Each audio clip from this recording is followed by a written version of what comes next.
Good evening, ladies and gentlemen, and welcome to Call It Out Telangana, a part of News18 Network and Truecaller's public awareness campaign against women harassment. Women harassment is an issue that demands our immediate and urgent attention, as it can hamper half of the world's population from achieving their full potential in society. Both harassment and inaction against harassment is not acceptable. And that is the change we aim to bring through our campaign, Call It Out Because It's Not Okay. Together with policymakers, law enforcers, mental health experts, social organizations and activists and eminent personalities, our endeavor is to create an ecosystem which empowers and enables women to call out harassment by spreading awareness about the course of action that can be taken to safeguard themselves.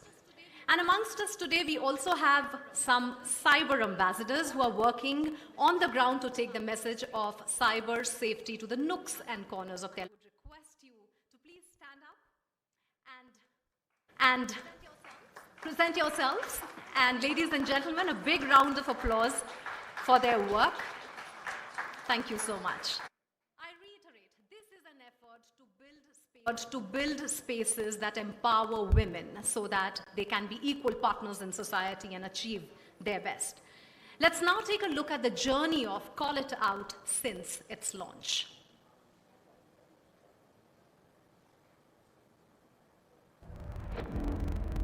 Harassment is a grim reality that impacts a large majority of women in India today.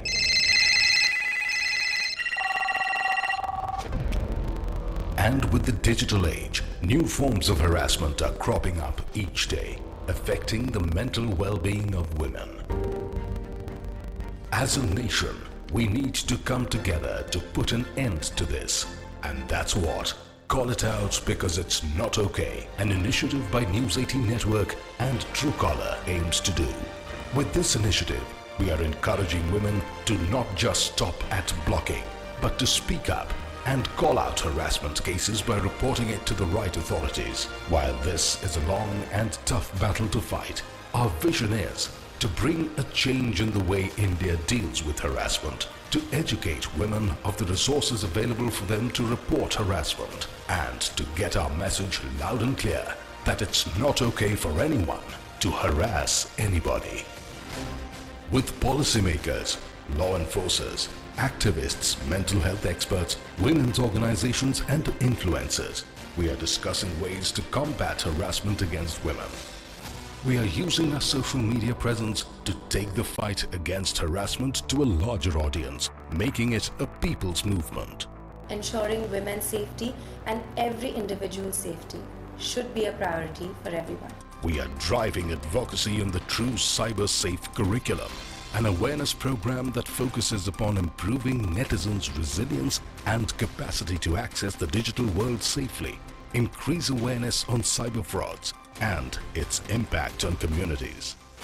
And we are traversing the length and breadth of the nation to speak with women on the ground about the issue of harassment, sharing inspirational stories of women who have fought harassment.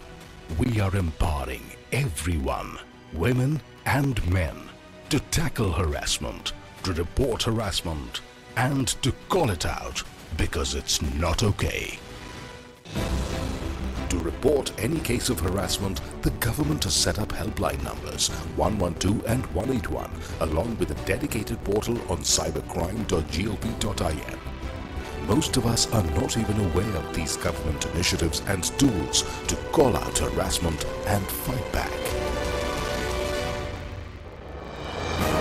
News18 Network and Truecaller, through its It's Not Okay campaign, have been striving to create awareness about these initiatives by garnering 1.75 lakhs of dedicated TV seconds across 15 national and regional channels. It's time to report harassment and just call it out. And reaching around 52 million people on digital. Our thought behind taking this crucial step was that unless women don't feel safe in society, how can we expect them to contribute equally and make this world a better place to live in? The Call It Out Because It's Not Okay initiative gained momentum by addressing the issue of harassment from all angles. To report harassment, Dial 112 or 181 or log on to cybercrime.gov.in. Learn how to tackle harassment by visiting itsnotok.in. In the last 2.5 months, various senior ministers like Smriti Irani, Rajiv Chandrasekhar, Devu Singh Chauhan, representatives of the Delhi police, and celebrities like Ravina Tandon, Huma Qureshi, Aditi Rao Haidari have cited these helpline numbers on national television channels and digital to ensure people start using these numbers to report harassment. Dial 112 or 181. or log on to cybercrime.gov.in.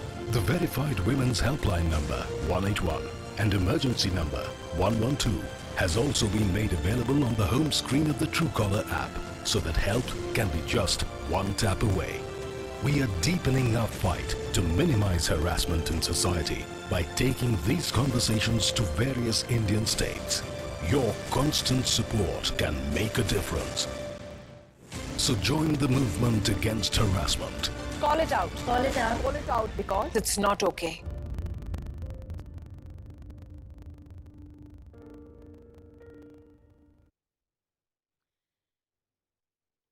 We believe that the fight against harassment has to be a collaborative effort, with key stakeholders across India playing their part to end this menace. Lending his support to Call It Out Telangana is Mr. K.T. Ramarao, Cabinet Minister of IT, Electronics and Communications, Municipal Administration and Urban Development and Industries and Commerce Departments, Telangana. Do listen in.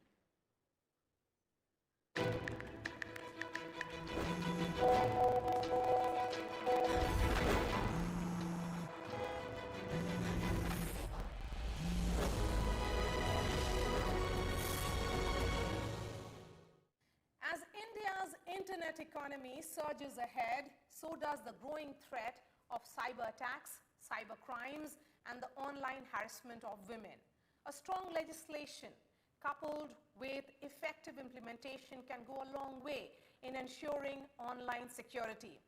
As Telangana is on its way to becoming the first state in the country to have its own legislation on cybercrime, joining us at Call It Out Telangana Town Hall is our esteemed guest, K.T. Ramarao, Cabinet Minister for IT, Electronics and Communication, also Industries and Commerce. Mr. K.T. Ramarao, appreciate your time, sir. Thank you. Hyderabad is one of the backbones of the IT sector in India. We would like to know more about the importance of digital in your governance and the initiatives that are key to your government.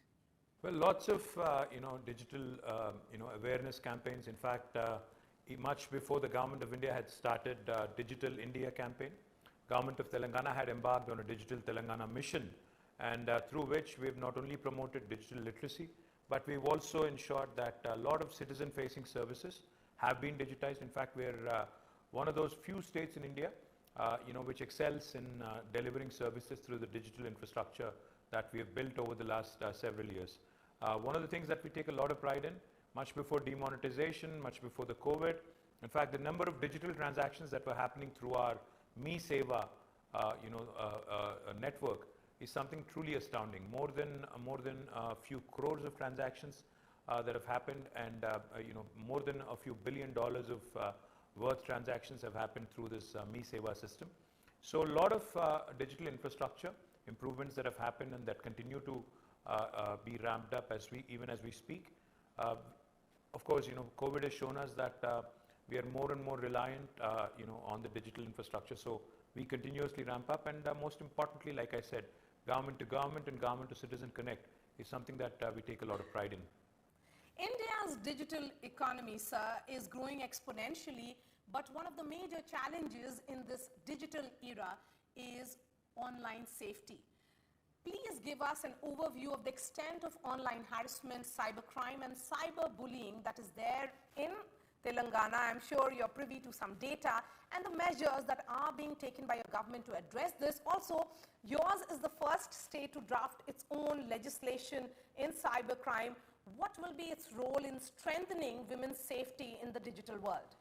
Well, as we become more and more dependent on networks, as we become more and more reliant on connectivity virtually, as we become more and more, in fact, addicted, as we get more and more addicted to all the digital media platforms, I think, one of the occupational hazards, if you have to put it that way, is unfortunately, this whole abusive content that, gets thrown at us, and also the other unfortunate,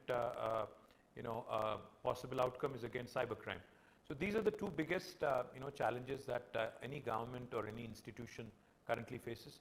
And one of the things we have done as a government is we have, in fact, embarked on a mission along with NALSAR, to come out with country's first cybercrime legislation, which I believe will set the tone and the benchmark in the rest of the country. Now, what do I mean, and what do I expect, to come out of it? Maria, let's all, understand that while freedom of expression, freedom of speech is important, it is not right to abuse, or it is not right to harass. So therefore, we have to draw that fine line.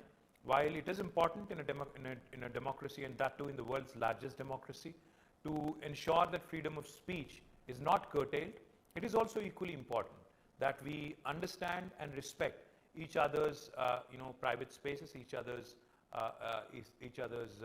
images as well. Now, one of the most important things, especially in the last, that has been witnessed in the last few years, is a lot of online harassment, especially of women. Now, this is something that we have taken very seriously, and we are in fact, incorporating several elements to ensure that women online, especially if they are targeted or harassed, they should call out, because it is definitely not okay. And we will ensure through our legislation that the strictest of the most stringent punishments would be accorded to any of the perpetrators, irrespective of whatever anonymity that they might take cover under. I'm sure this legislation will go a long way in enhancing women's safety online. Mr. KTR, I must say this, that you have been quite proactive and have helped several people fight online harassment. We have seen how you came to the rescue of 2 women journalists as well, who approached you on social media.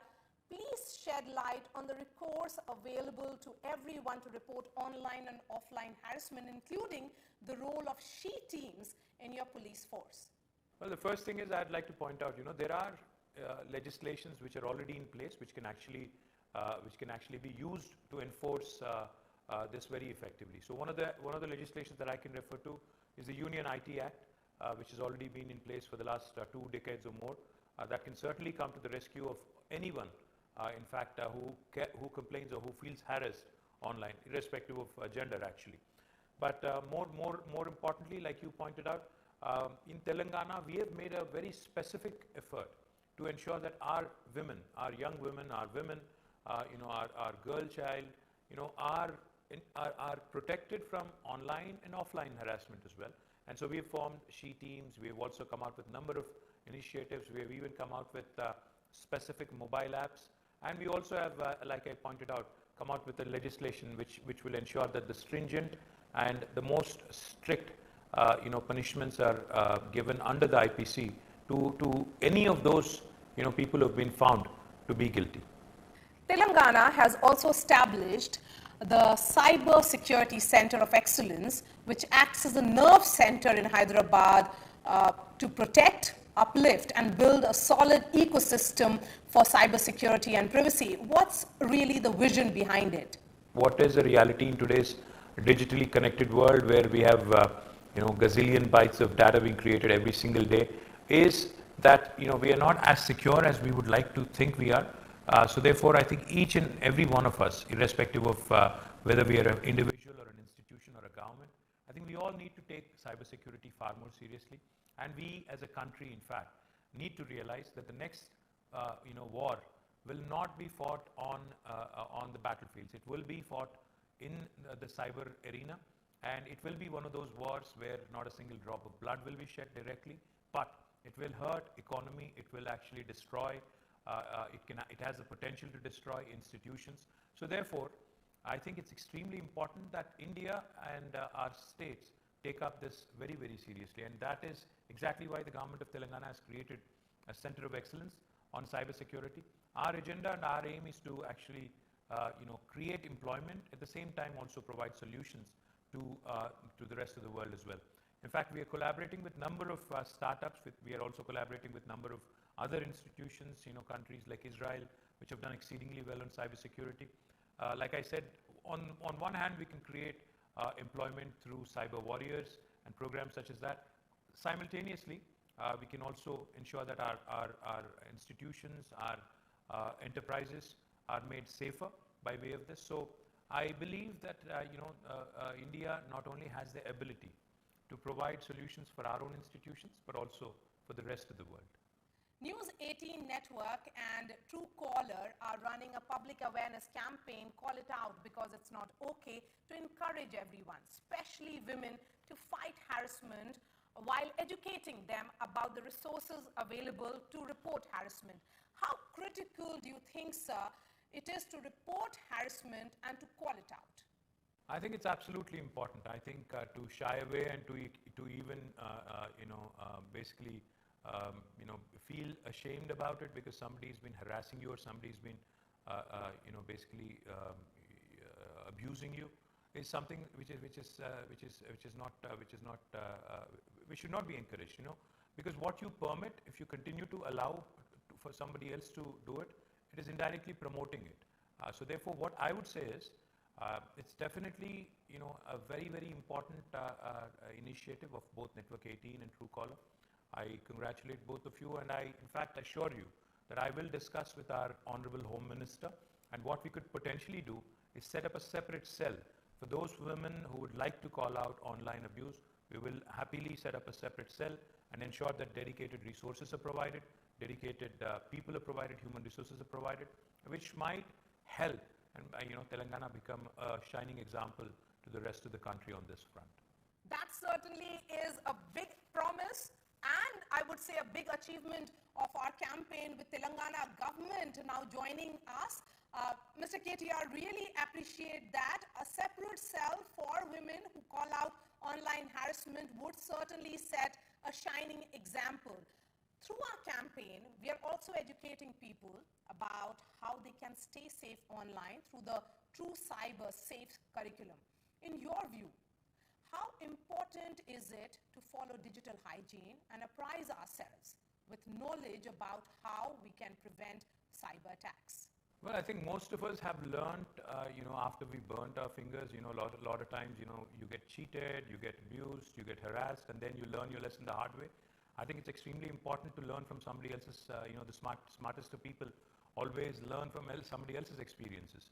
So therefore, if we can actually design a curriculum, if we can actually create an awareness campaign and, create digital hygiene, as you called it, I think it's extremely important for all youngsters, irrespective of whether they're men or women, to actually assimilate it and use it to good effect. And lastly, sir, since you're also the Industries and IT Minister, what role can private tech companies play in driving the safety agenda? What would be your guidance and advice to them? And please share your thoughts on our campaign through which we want to empower women to take action against harassment and also encourage men, because we think that men have to be a responsible ally and partner in this fight against online and offline harassment. Well, Maria, firstly, I compliment Network 18 and Truecaller on this lovely initiative, because I think it's extremely important as we are, like I said, becoming more and more reliant on, networks and virtual connectivity. I applaud, both of you for, both. At the same time, I think it's equally important for all of us to realize that, anybody, who's using the anonymity as a shield, anonymity as a guise, to abuse, harass, firstly, it's absolutely not cool. Secondly, it's actually a crime. So therefore, I think it's equally important to make sure that anyone who's involved in this also understands that what they're up to is actually a crime. And that deterrence by way of actually enforcing legislations, enforcing our acts, we should be setting a great example. The last thing I'd say, I think this whole campaign, Call It Out Because It's Not Okay, is something that we all ought to take very, very seriously. You ought to involve the private sector. In fact, I would urge the private sector to to use your corporate social responsibility funds to further this cause. I know of a number of corporate entities who would be certainly interested. I would also urge celebrities, cricketers, authors, other, celebrities, movie stars, other personalities to also endorse this very strongly and to champion the cause and to spread the good word, to set great example for our youngsters and to ensure that they all behave as we become more and more dependent on the digital infrastructure. Thank you, Mr. KTR, for sharing those valuable insights and taking out the time to interact with us.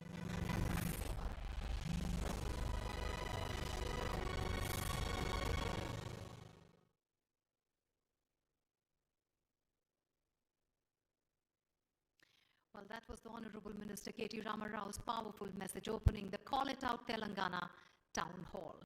Let us now hear a few messages, very powerful messages that are supporting the Call It Out, It's Not Okay campaign. We all need to come together to put up a fight against harassment.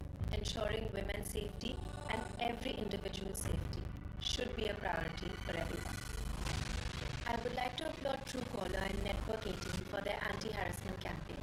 Call it out because it's not okay. Don't just block. Call it out and join the movement.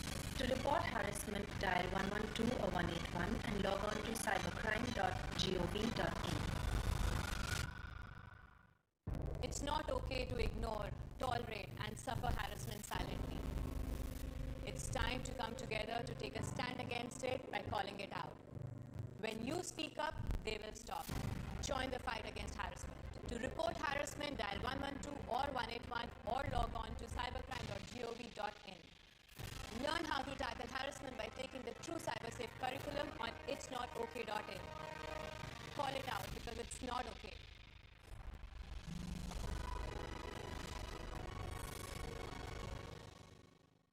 Whether it's unsolicited texts or inappropriate calls, if the sender is harassing you, it's time to take action. Join the movement against harassment and call it out because it's not okay.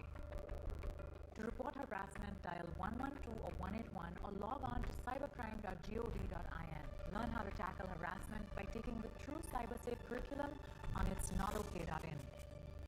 Call it out because it's not okay. It's not okay for harassers to get away with what they do. Yes, it is not easy, but let's encourage women, create a safe environment for them to come forward and speak about their experiences. Join the fight against harassment. To report harassment, dial 112 or 181 or log on to cybercrime.gov.in. Learn to tackle harassment by taking the True CyberSafe curriculum on itsnotok.in. Call it out because it is not okay.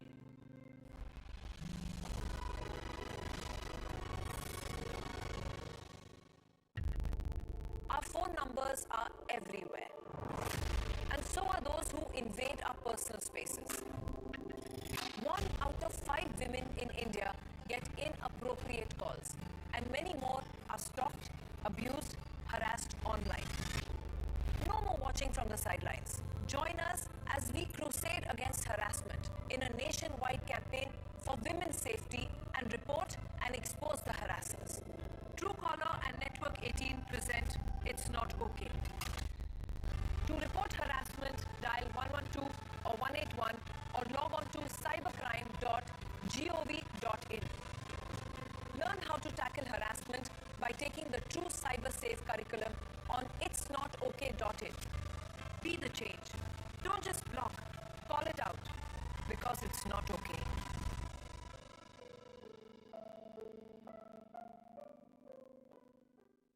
Let them know their free outgoing does not mean they can feel free to call you, whether it's unsolicited texts or inappropriate calls. If the sender is harassing you, it's time to take action. Join the movement against the harassment and call it out because it's not okay. To report harassment, dial 112 or 181 or log on to cybercrime.gov.in.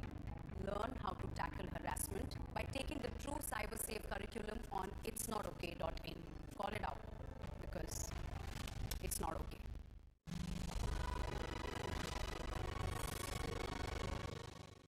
Our phone numbers are everywhere. And so are those who invade our personal spaces. 1 out of 5 women in India get inappropriate calls. And many more are stalked, abused and harassed online. अब चुप रहना option नहीं. No more watching from the sidelines. Join us as we crusade against harassment. In a nationwide campaign for women's safety. अपने rights जानिए. Join the conversation and report and expose the harassers. Truecaller and Network 18 present #It'sNotOkay. To report harassment, dial 112 or 181 or log on to cybercrime.gov.in. Be the change. Don't just block. Call it out. Because it's not okay. Stalked, blocked, deleted? How often do these calls leave you feeling anxious? Exactly why is it not okay to stay on silent mode anymore? It's time to report harassment and just call it out. To report harassment, dial 112 or 181 or log on to cybercrime.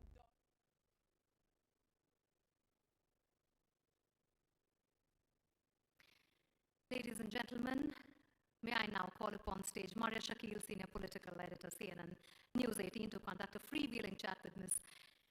Kavitha, leader of Telangana Rashtra Samiti, to get her insights on the issue of harassment and how the state is battling it from all fronts.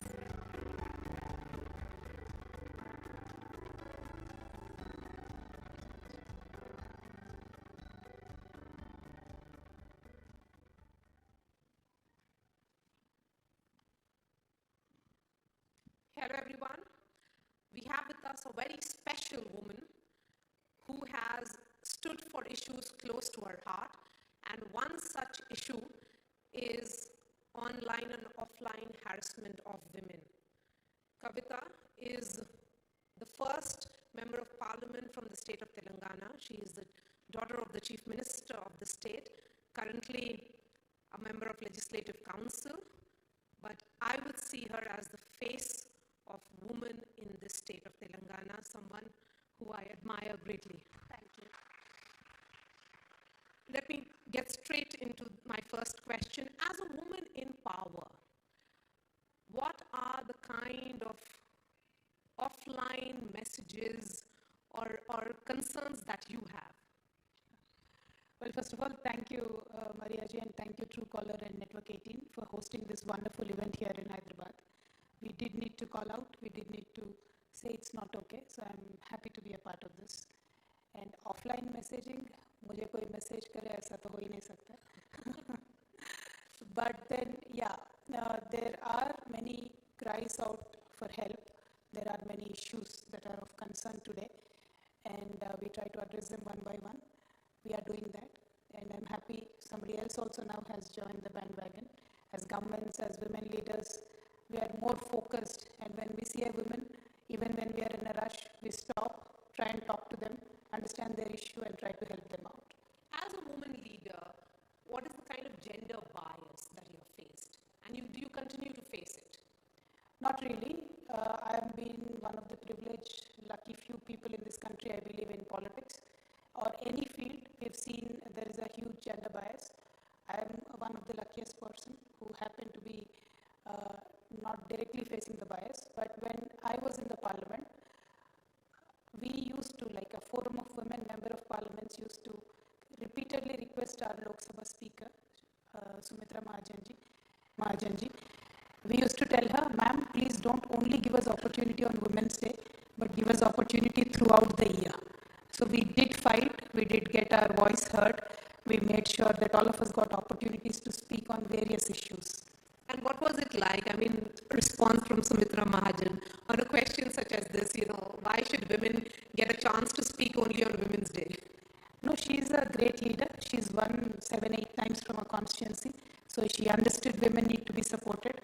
She did give all of us a chance, and she would formulate special programs for all the women legislatures, and she would call MLAs from all the other states as well. And we member of parliaments were in charge of running these programs also. So it was good, participative, and very happy. Always when a woman is there, she'll take care of the other women. That Sumitra Mahajanji had proved that time. And do women in power, such as you, have a special connect with women workers, women cadres? Is there also that sense or comfort that you give to them that they can reach out to you at any hour in the day? See, that is always there, not only our party workers or party family, but then when we go out in general programs, it is women who come throng to me more than men, because women can come, touch you, ask you. Yes. So that there is a comfort level for the women voters actually. So women of this country will need more women leaders, because then they'll be openly able to share their issues and problems with women politicians and leaders more than with male politicians and leaders. That I've seen, whichever village I go to, whichever program I go to, women come to me first. So there is an advantage right there that we see.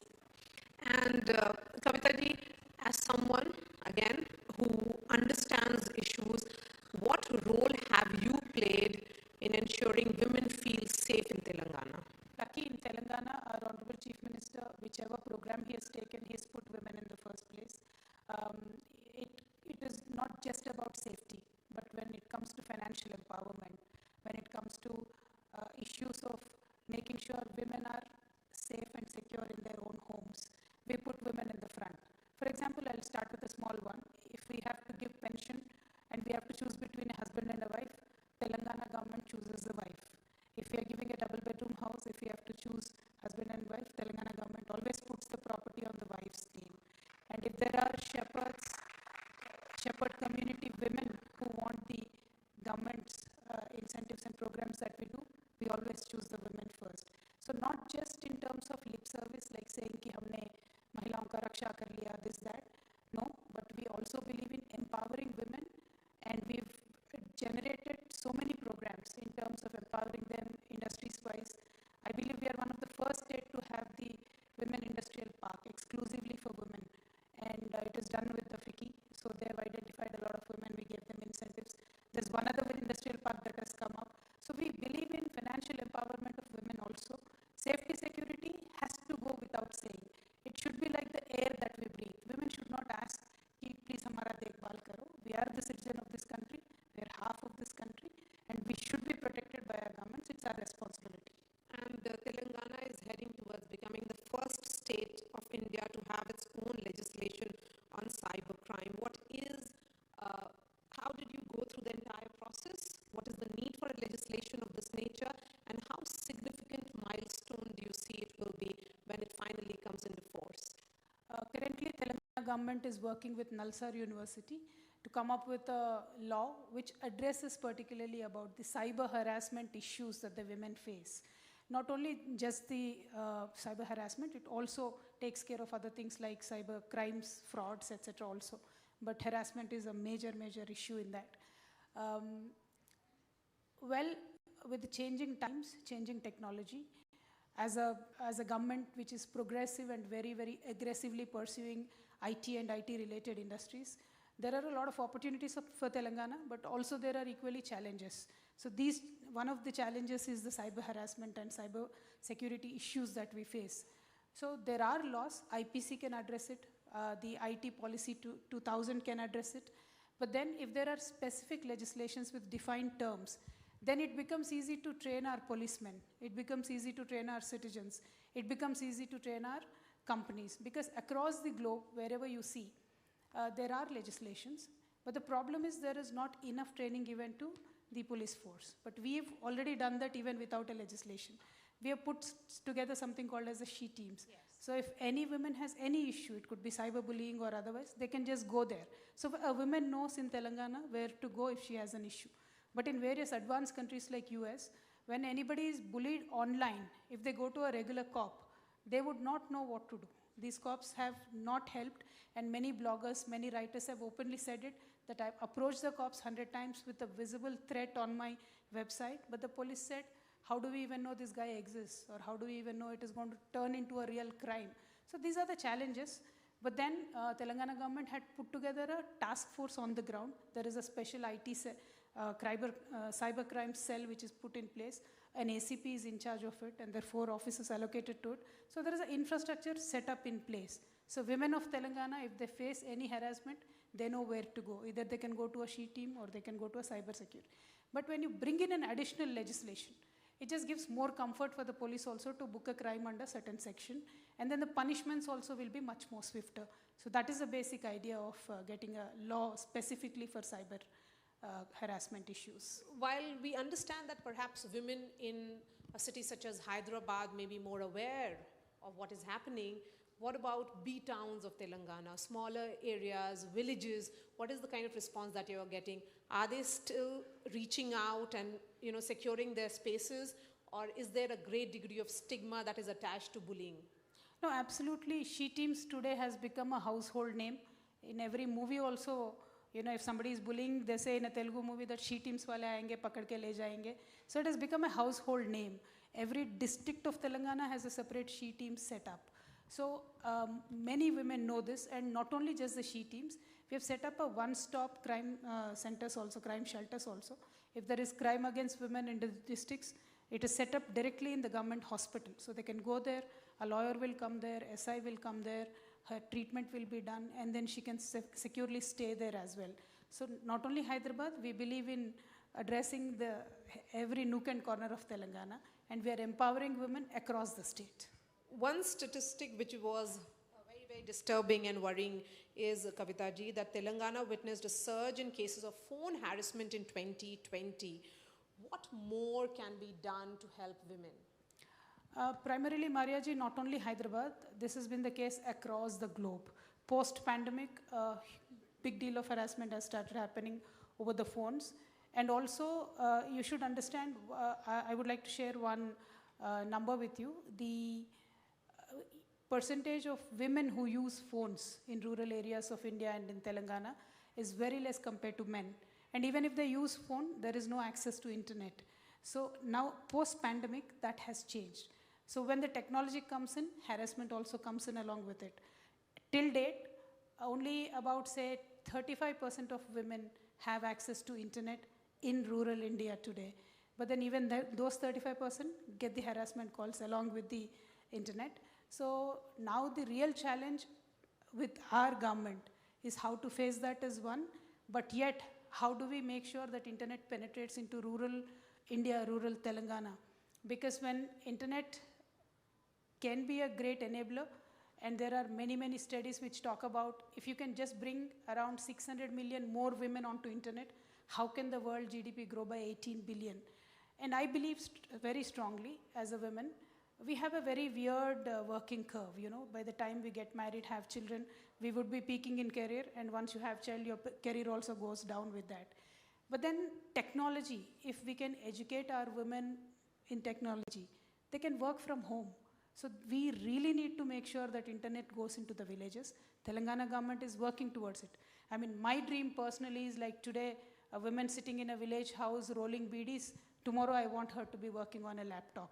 That is the kind of vision we have for Telangana. So we are working towards it. Digitally empowering the women and citizens of Telangana is our goal. And that is why we newly launched the ICT policy 2021-2026 for the next 5 years. It's a brilliant policy with a lot of impetus on making sure we digitally empower our citizens with a lot of security details in place. Yes. So, ma'am, when you talk about this ICT policy, again, that will be about women feeling that they have an extra tool in their hands.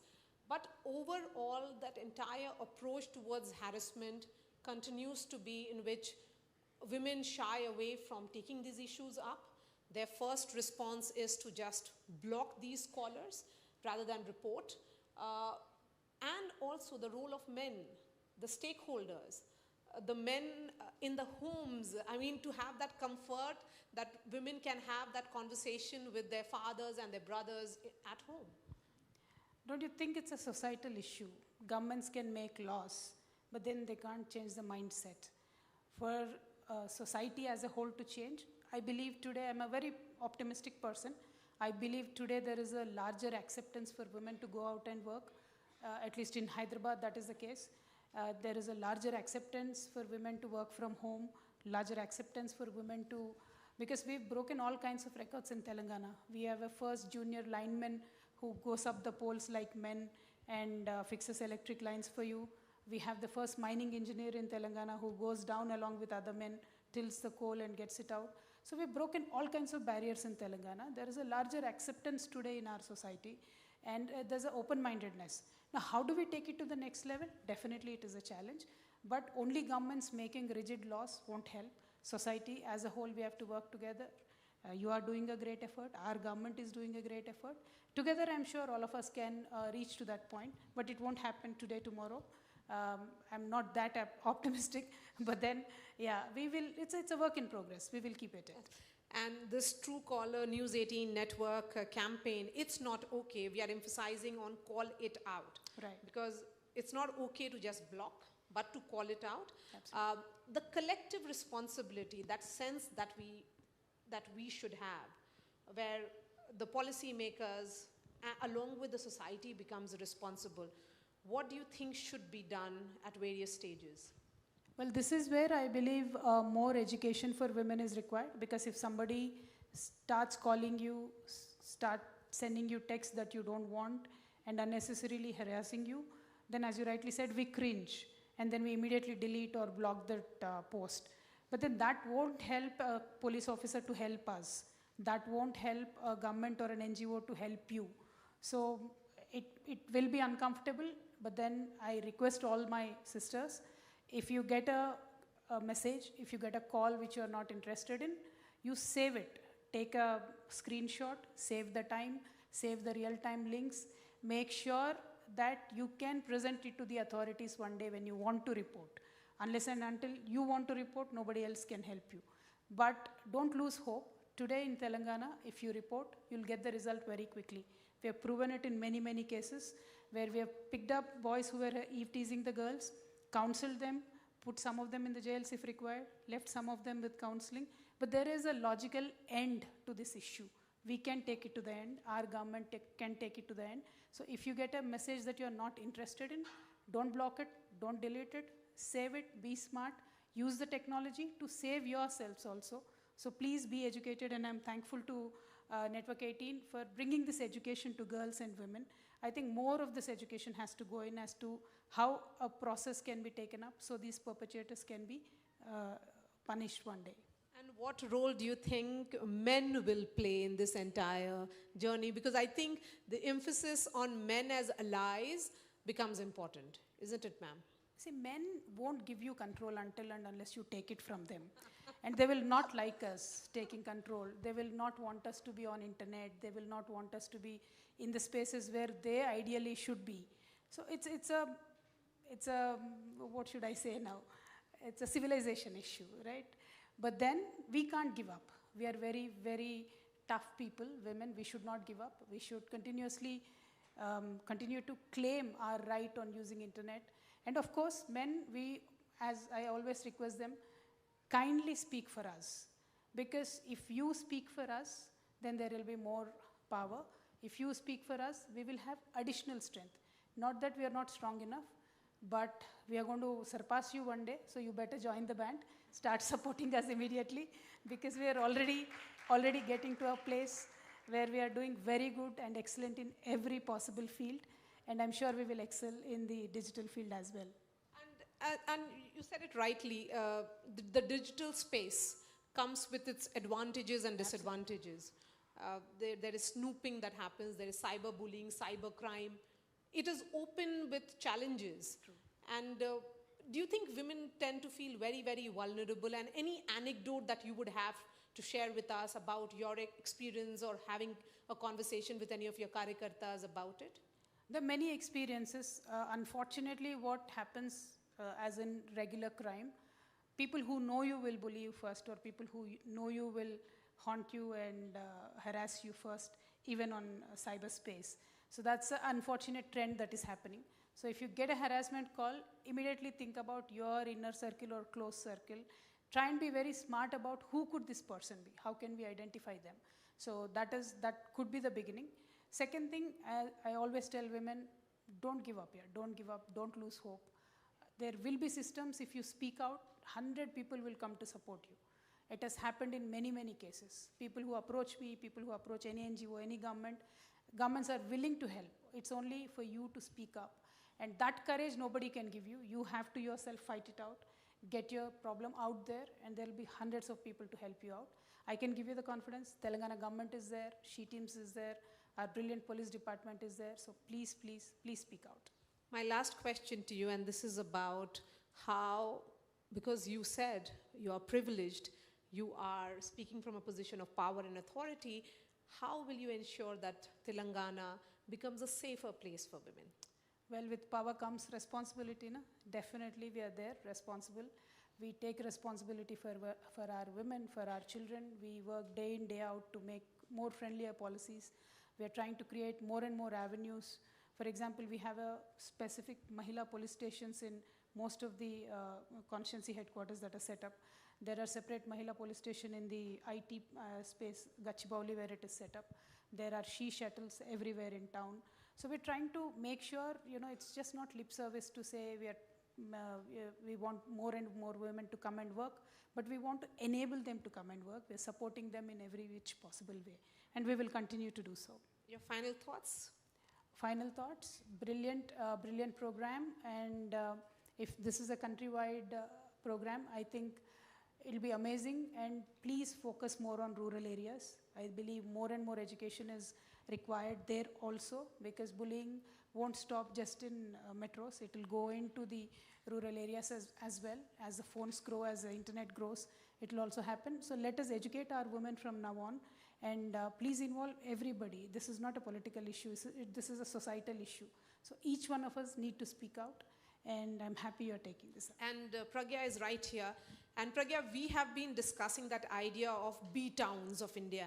And that is where, while there is digital penetration, comes also roles of, apps such as yours, which is a Truecaller, where women in small towns of India, rural parts, as you said it rightly, should have that tool in their hands to take it up. Absolutely.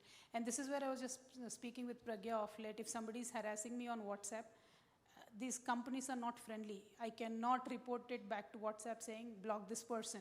So tech giants like Twitter, Facebook, WhatsApp, whichever social media is popular, they really need to understand and work for women as well.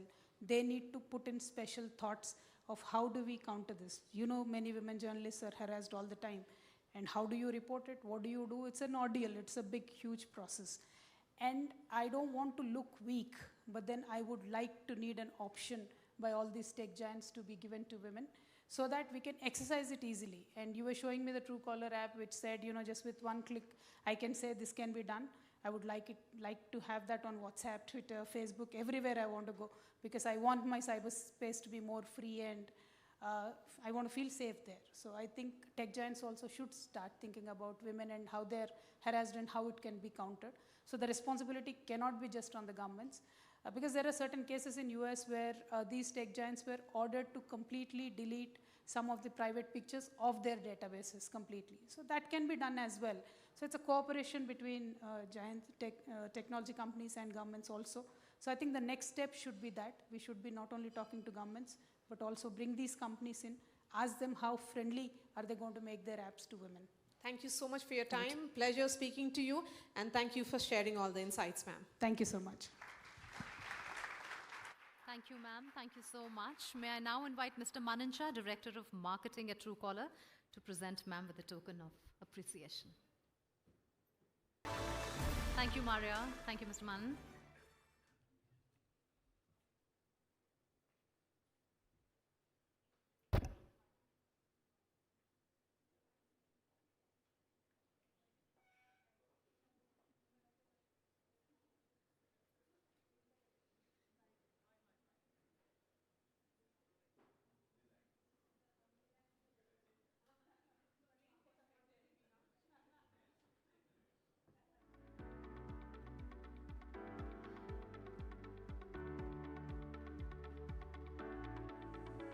Telangana is a state that has been putting up a strong fight against harassment through multiple initiatives. And one such initiative is the SHE teams that Kavitha ji was also talking about by Telangana police. You wouldn't want to mess with anyone, let alone a woman, after watching this. Please take a look. In today's society, absence of fear of punishment has led to the perpetuation of crimes ranging from eve-teasing, stalking, sexual harassment to cybercrimes against women. What appears to be meaningless fun for the perpetrators causes insecurity, trauma, besides hampering the progress and psyche of the nation as a whole. And as an answer to this, మహిళల రక్షణ చాలా top priority తీసుకొని teaching కానీ మహిళల మీద జరిగేటువంటి నేరాలు కానీ అరికట్టడానికి షీ టీమ్స్ కోసం ఆలోచన చేసి ఆ షీ టీమ్స్ అంతా డిజైన్ చేసి పెట్టినారు. She Teams were launched on the 24th of October 2014 in the city of Hyderabad and is a sensitive translation of Telangana state government's vision for a safe and secure environment for women. Harassment to women in public places has become a major concern to one and all. The main purpose of establishing She Teams is to nip the problem in the bud and prevent crime. Specially trained and dedicated teams are put in place after identifying problem areas that includes both hot spots and hot timings, where innocent women become victims of sexual harassment and other crimes. In a break from routine policing, police personnel in civil dress observe the movements of the offenders before catching them red-handed. Discreet or secret cameras record their behavior so that it can be used as an evidence while producing them in the court. Depending on the nature and gravity of the case, different sections are booked against them as per the law. She Teams also nabs offenders who harass women through phone calls, messages, emails, social media platforms, and those who indulge in cybercrime against women. Leveraging technology for averting and detecting such crimes has been a part of She Teams.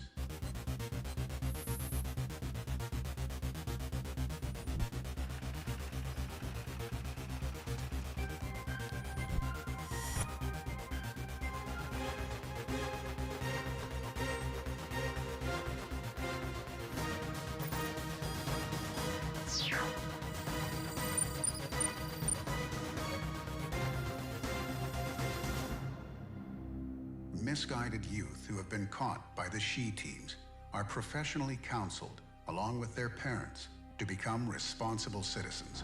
Adhering to professionalism, She Teams maintain confidentiality of the victims, which inculcates a sense of security and gives confidence to victims to approach the authorities freely. She Teams simultaneously conducts awareness campaigns in colleges and public places. Mega events are also held to create legal awareness programs and teach self-defense techniques. Digital displays, posters, short films, runs, bikeathons, and rallies are constantly creating awareness among the public. Women are encouraged to approach the She Teams regarding any kind of harassment that they face.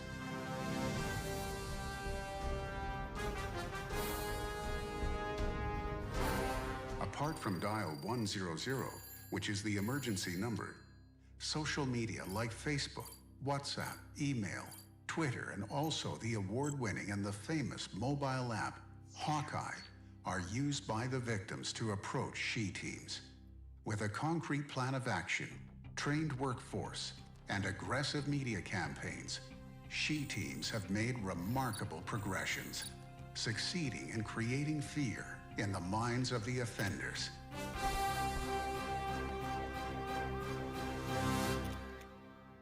And instilling confidence in women. In Telangana, in any part of the state, we shall not tolerate any crime against women.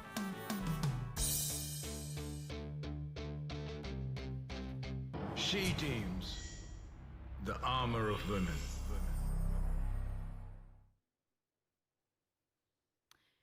As we wage a war against women harassment, it is important to recognize the pivotal role that men can play in the field. It's now time for a panel discussion on expanding boundaries of communication. Let's discuss harassment and role of men as allies. May I now invite senior journalist Swapna to moderate this session for us. Swapna.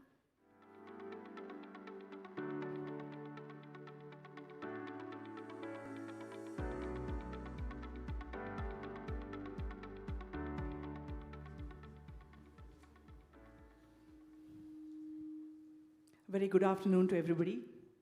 Thank you for this wonderful introduction. Too often, talking about harassment is seen as a social taboo, or we perhaps postpone escalating the matter because we are too busy, or somewhere we lack the faith that something will be done.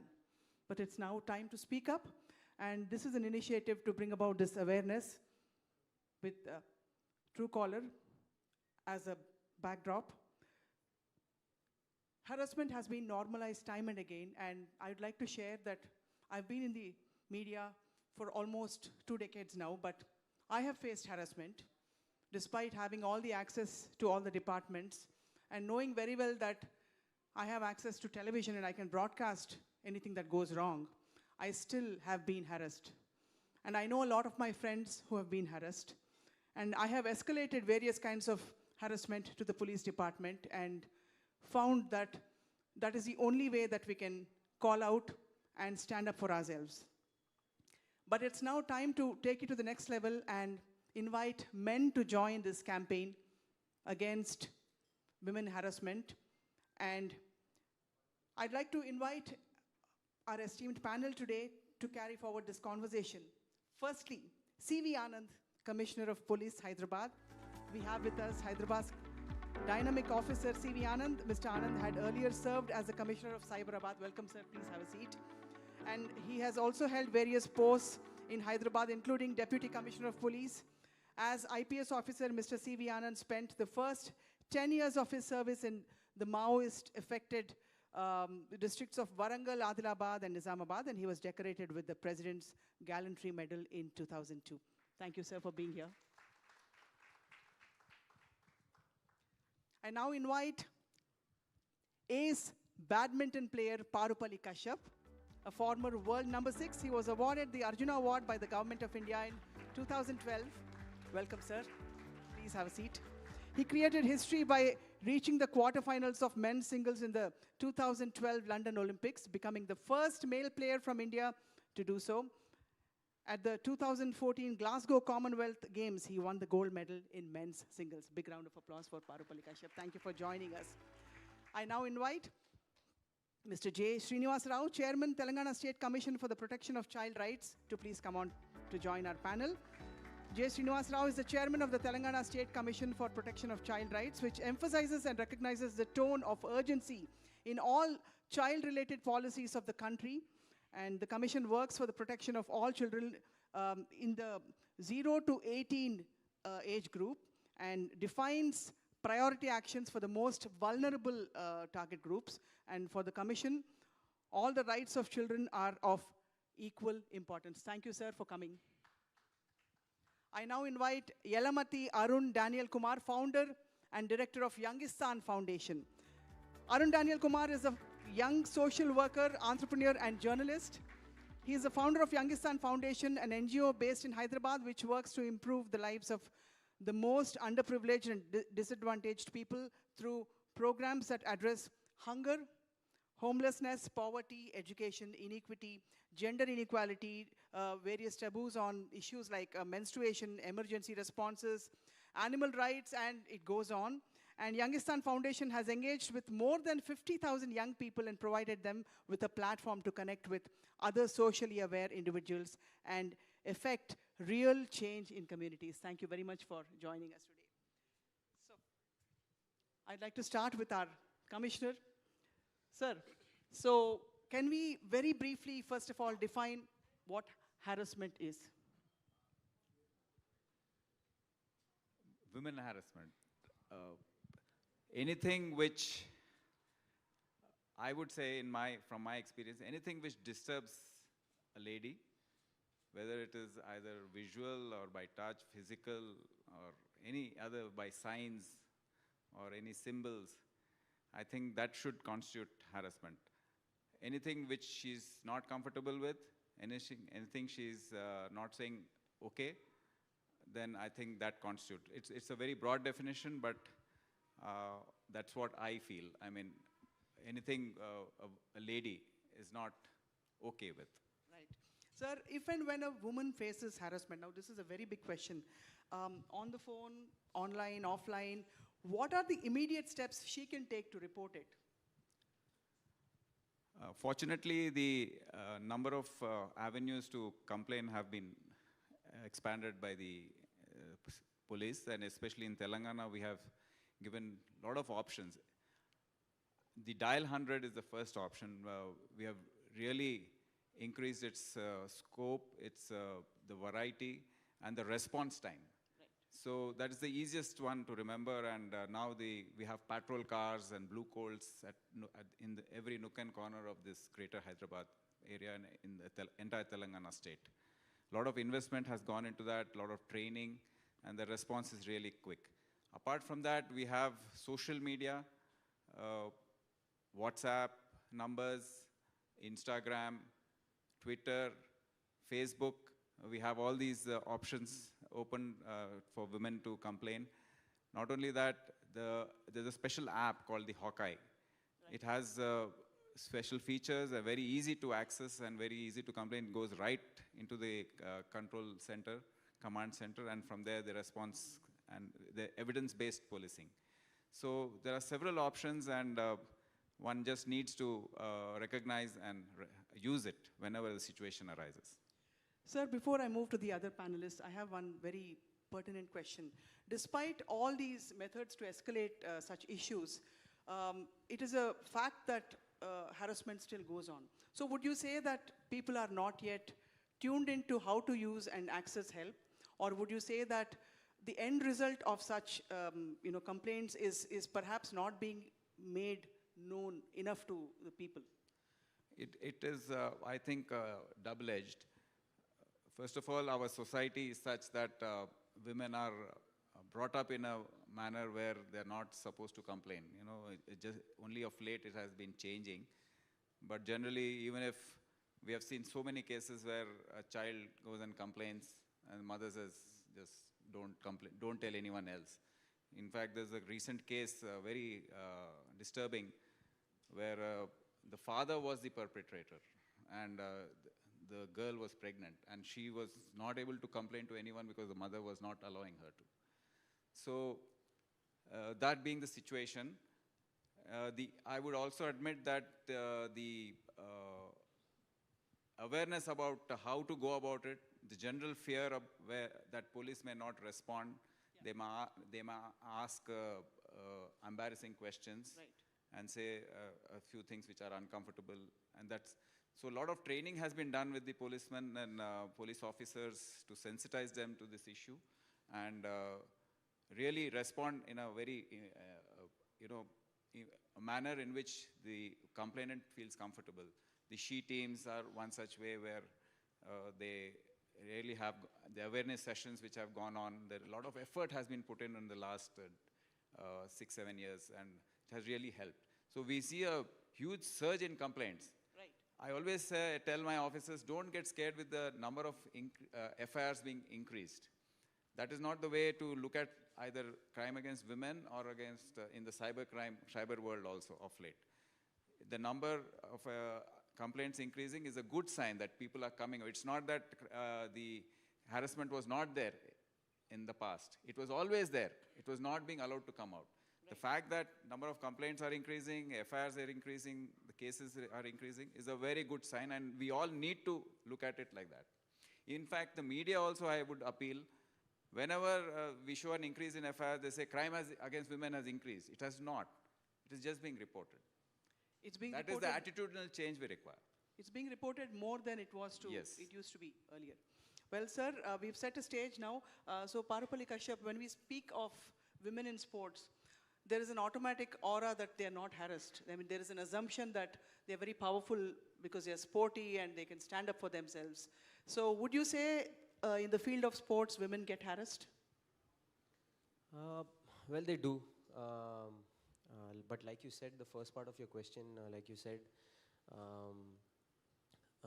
the women who have actually performed and excelled, they have faced this and they have overcome it. By their own ways, different ways. A couple of examples is my wife, Saina, and her colleagues. I have seen since childhood that, at coaching level, different coaches we meet, different ways of harassment. It's not like sir mentioned, Anand sir mentioned, it can be any way possible. The definition of harassment, something which is disturbing you, or something you feel is not right, and so they have found their own ways before. There was no social media. There was no social media. You couldn't even express yourself anywhere if you wanted to. And even if they have social media, I don't know if they could have expressed, because again, there's the fear of, letting yourself out, and, again, backlash also coming your way. So there is, I won't say there is no harassment in sport. There is, but I think an advantage with sports persons is the fact that you start competing very early in your career. Right. You face wins and losses so frequently that you treat that also in such a way that you fight it. You end up fighting it. All the women athletes, whoever have excelled and whoever is playing, first thing they learn is that, you face wins and losses so quickly. Every week in, week out, or a month or two, you face it three to four times. And I think they become better individuals. They learn how to fight these situations, right. Find solutions, basically. I wouldn't say just, performance by winning another match is only not the answer. Like a harassment in such a way, you try and find solutions, because you're always in a world where you're trying to find solutions to win your match. For everything, every problem, you deal with it in such a way that have to find a solution. So I encourage all the time. I feel sport just teaches so many things. So I always encourage, this is not the platform, but I would say encourage all the children to just learn some sport and, try and get to a competitive level. Even if it is like, say, school level, district level, you understand competition, you understand wins and losses, you understand highs and lows in mentality, and then how to overcome it. So I think sports that way teaches you, but still at even the elite level, it happens. It recently happened to Saina, so yeah. Yeah, it builds a certain sense of confidence also. Yes. In just being oriented with sports. Yes. So I want to ask you a direct question here. We are inviting men to be part of this campaign, which speaks against harassment of women.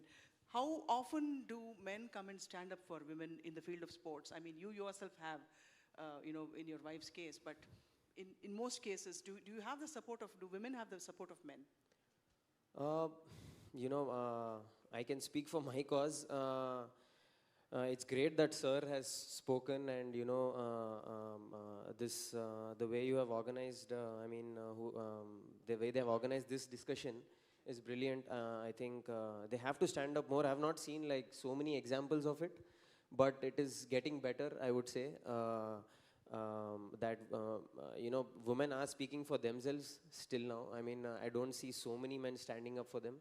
But I think it will become a trend from now on, and I hope more and more men speak out and be in support of them.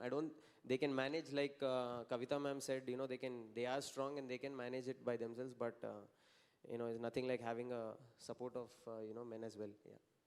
Absolutely. So I'll now move on to Mr. J. Srinivas Rao, Chairman of Telangana State Commission for the Protection of Child Rights. Sir, obviously, in a lot of sections of the society, this is a topic that is not discussed too often. But more and more access to digital India is also making the children more vulnerable to such incidents. So are you doing something directly to impact their level of education as to how to deal with such incidents?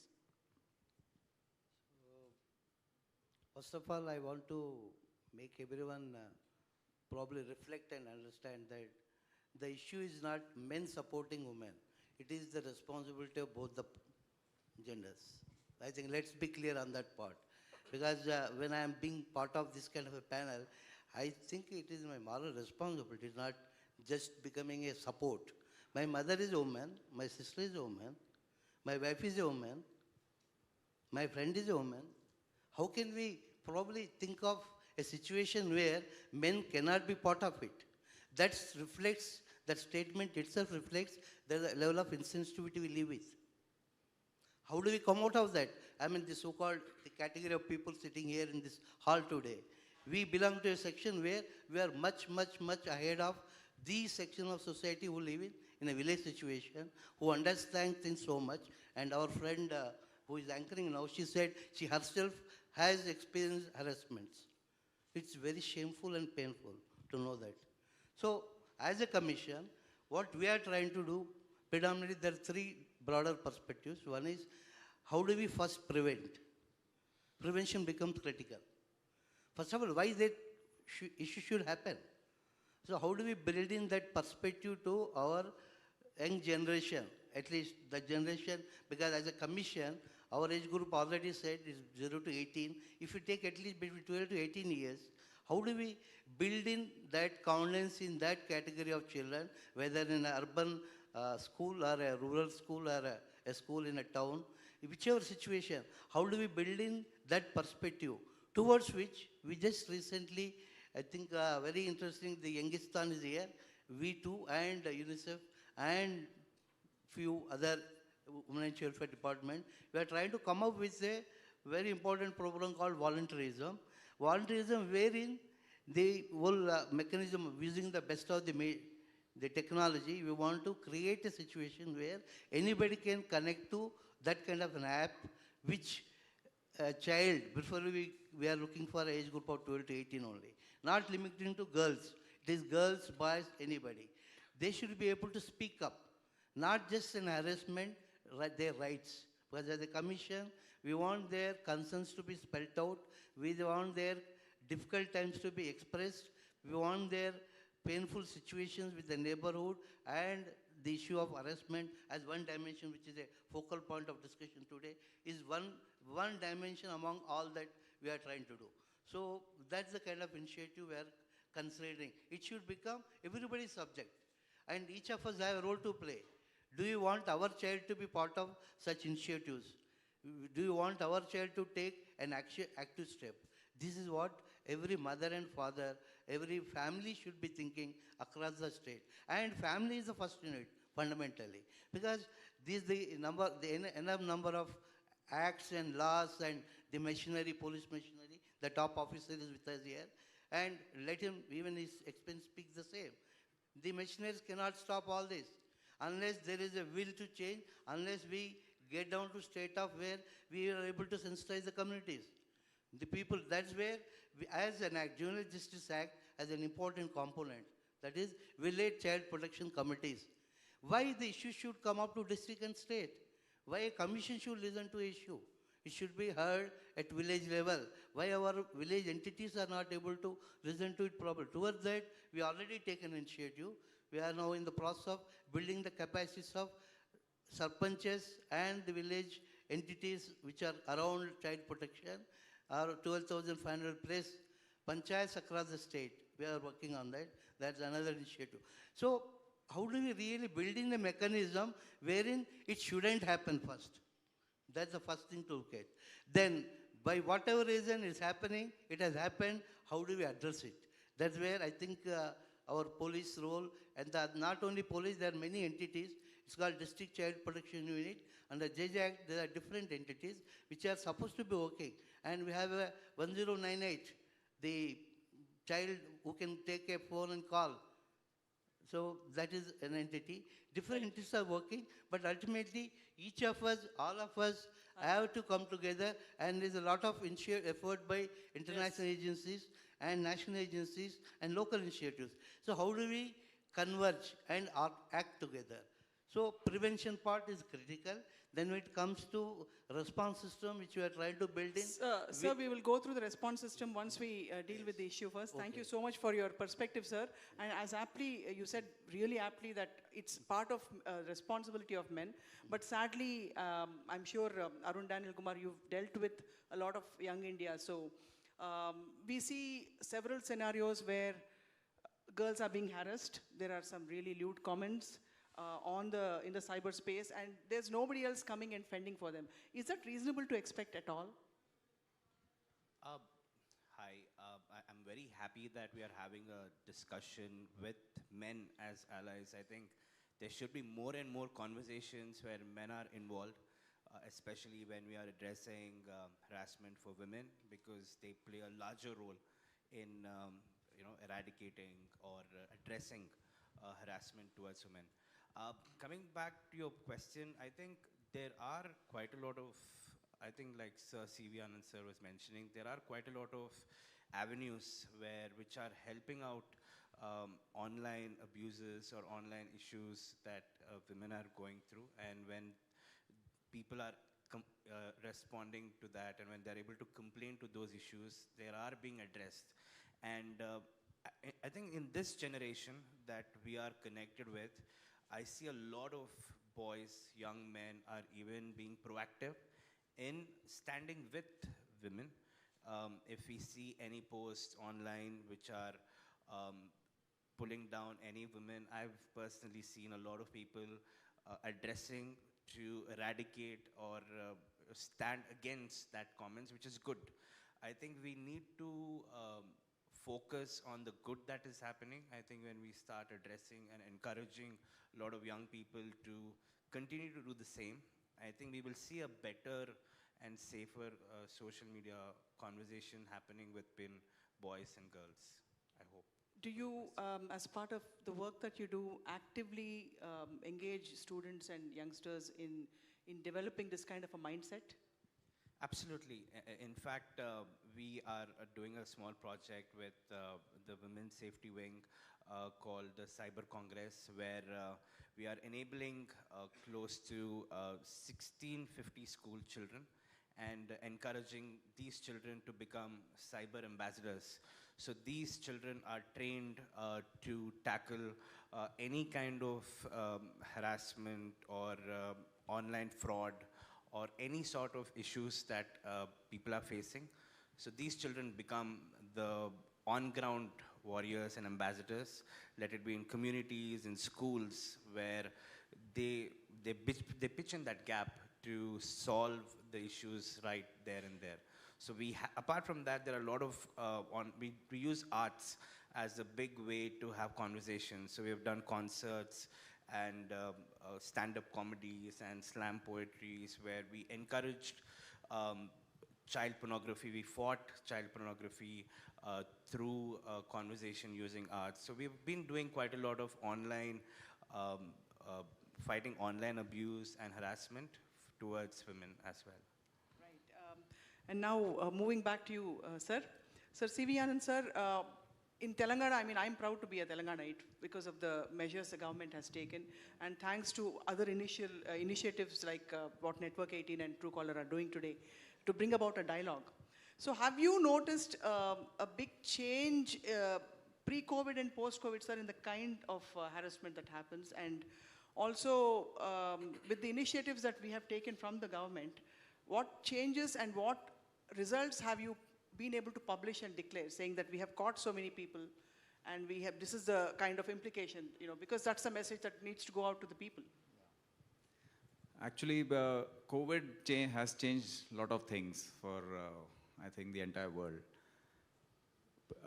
During COVID, as you know, all of us were stuck up and things became online, work from home, everyone was on the internet, children were having classes online. So naturally, when things are online, along with, it's a package deal, along with your knowledge also comes this type of harassment. So there has definitely been a quantum jump in the complaints we have received post-COVID or during COVID itself. People have been complaining online, they were not able to come to the police stations, and they have been complaining online. But now we have the physical presence and the complaints by coming physically to the police stations or to the officers has also increased. I'm seeing it daily in the office too. So there's been a substantial increase of knowledge amongst perpetrators, those who have these attitudes. They have learned newer ways of harassing people whom they don't like, women or girls whom they don't like, or who seem to be resisting. So they have discovered what the internet or the World Wide Web offers, all these apps, and they have also learned how to cover up their tracks, which was not there earlier. Earlier we were able to trace them more easily, but of late we are seeing them masking it up, using proxy IPs. Investigation has become more difficult. They've learned all these techniques. So this is the big change, big challenge for the investigation agencies, for the police department, and all other agencies taking care of this aspect of our society. About the work done, in fact, I would like to mention one initiative of Telangana government which is called the Bharosa. The Bharosa Center, if you go and see in the main center in Hyderabad city, it is something which for 30 years of service I also had been looking for. We have seen women come to police stations and stop coming to police stations also because of the experience they have to go through. Anyone they wanted to complain to would ask them questions. They had to make the complaint in presence of others. And once they complain, they don't know what happens after that. Then if there's a medical issue, the treatment, taking them to a hospital in front of others, being treated. All these issues we're seeing, and we never understood how it would be solved. But with Bharosa, it is all under one roof. The complainant comes, it is heard, and then the entire investigation is started. The medical treatment is done there. The prosecution is done there. All the case diaries are written. Even the court is adjacent. Child-friendly courts, POXO Act cases. We have got so many convictions in the last 5 years of its 6 years of its existence. There are almost 28 life convictions, and convictions of people between 25 and 30 years of jail sentences. There are about 43. So these were unheard of. This is the type of difference these Bharosa centers are making. Now the plans are on by the government to start it in each district, and with smaller ones at the police stations, which one for a division or so. And that's a great initiative. And it has been studied by so many other states in our city, by international agencies. And it's a one-stop place where this thing, harassment of women, and the way it deals with them. I mean, people can't open up immediately. It takes time, to complain about against one's own uncle, against one's own father. You will be shocked to know that 80% of the perpetrators are people known to them. And that is the biggest question before us. And somehow, sir, adding on, because they are people known, girls are worried about the consequences. And identifiable crime of this nature, sir, is obviously can be solved better. But what about when you don't know the perpetrator and you don't know somebody who is making really bad comments in the social media space, or trying to get I have myself, for example, people have used my display picture to access other people in the media and claiming to be me, and somebody else has done that to them, claiming, to me, claiming to be them. And there have been various kinds of unimaginable routes through which these people are trying to get through. So how do you deal with it? I mean, at the face of it, it looks trivial. But then when you actually look at it, there is an organized thinking going on there. Unfortunately, this is the flip side of all the social media, which we seem to be enjoying. Everyone has, taken to social media in a big way. But the flip side is you are exposing, the more you are on social media, you are going to expose yourself more. And as I said, the perpetrators have learned how to cover up the tracks. Investigation has become more difficult. So now we in the police department are improving our skills. Of late, we have learned how to go deeper into the investigation. And we are very determined that this shall not overtake us. And those people who are doing this will not go scot-free. They have to be brought to book. They will be brought to book.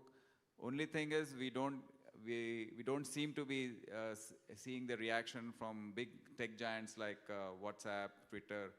Some of them have different standards in their own countries. They say, no, this is not harassment. Exactly. While the lady complaining would be suffering, but they apply those standards and they don't give replies to us. They don't take down the posts. They don't react. But that is a very unfortunate thing. I think the government of India also has been, the government of Telangana has flagged it with the central government. I hope we can access that information more and do justice. On our side, definitely we have to work harder to overcome this difficulty which has come up of late. But the most important thing, sir, as you rightly pointed, I mean, through all the things you said, is that we need to stand up and first call out harassment. Yes. And first that is the escalate first matter. condition. I would appeal to all the women. There are several right-thinking men who would come out and support. But the complaint has to come from the woman, the girl child, the person who is getting affected. Because it takes time to come and complain against, because there are consequences, social, economic, so many consequences are there. People, in fact, the person supporting with the girl or the lady will not be supporting her. But I would appeal that the only way to solve this is to complain and to get the men punished.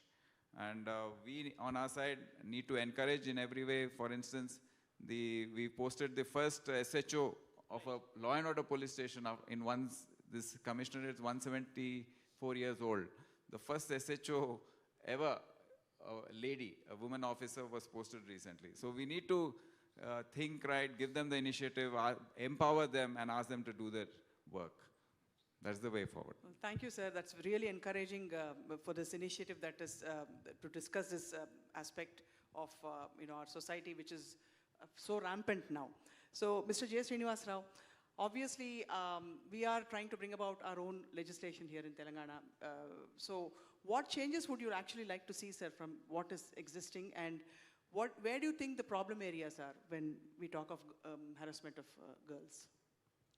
Basically, the experience of the commission, if you look at like harassment as a dimension, like you are right to talk about online dimension, is more in urban section. And definitely, I am not disagreeing to say that it's not reached to rural, but that's again still a section of society. So let's not limit to online, and let's count offline dimensions, wherein the learnings that we get very pertinently is whatever we say, whatever confidence that we try and pour in.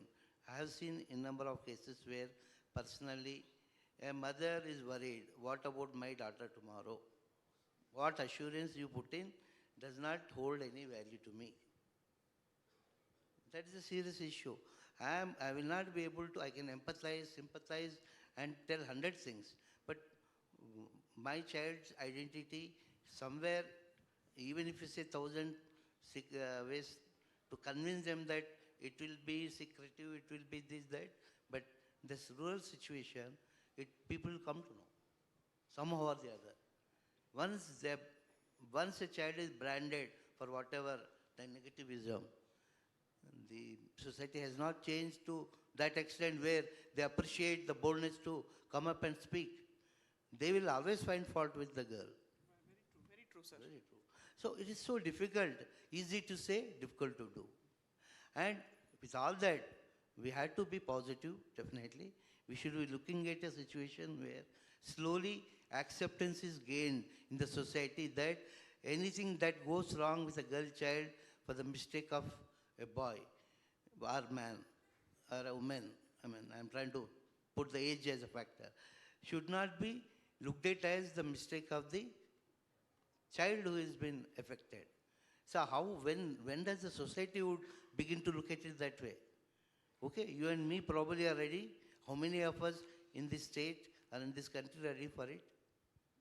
So these are $1,000 questions which are definitely not being answered. However, that the society is progressing. So whatever we call progressing, and that's also I have a comment. Are we progressing in physical terms of buildings and roads and technologies? Or are we progressing in our value terms of taking care of our own family respectfully and neighborhood respectfully? What is that as institutions we are able to build in? Very true, sir. This is a big question. We are, unfortunately, the so-called educated sitting here, our definition of development is a big building. We are in a developed place today sitting. is the development. It is in its own form, but is not the development fullest form. And that part of it, how do we build in the sensitivity towards the dimensions of a man and woman and the values, the cultural barriers that we are able to look at. That's all. That's important. There is, obviously, that covers the social taboo aspect that we spoke about at the beginning, sir. There is a lot of hesitation when girls come to escalate their problems. So I'll move to you, Parupali Kashyap. So how can we create a safer environment for our girls, especially in the field of sports, where, you know, a lot of parents hesitate to send their girls out there because they're not sure of the kind of norms or boundaries laid out there. So how can we create a safer environment? The academy I was training in since 2005, this topic is not even being spoken of. So it's like I've heard everyone, mainly I think the issue, especially in sport, would be the online issue, you know, because performance is up and down nowadays.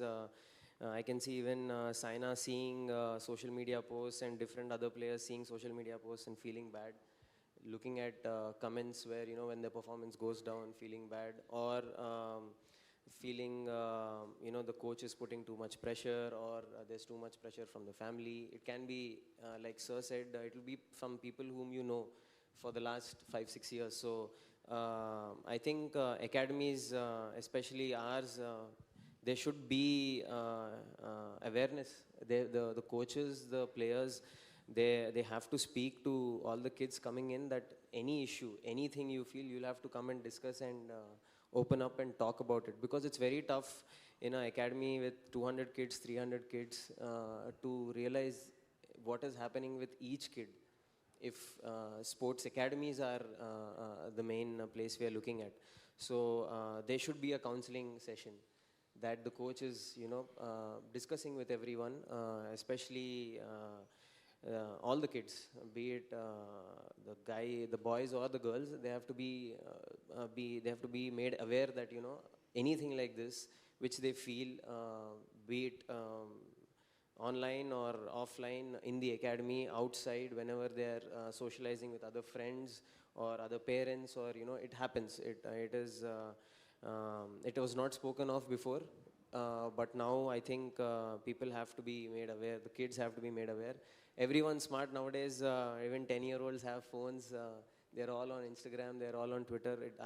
I can't relate to it much, I'm a little old school. I'm the senior most in our academy, so even I am not so active online, which our management company keeps complaining that I am not.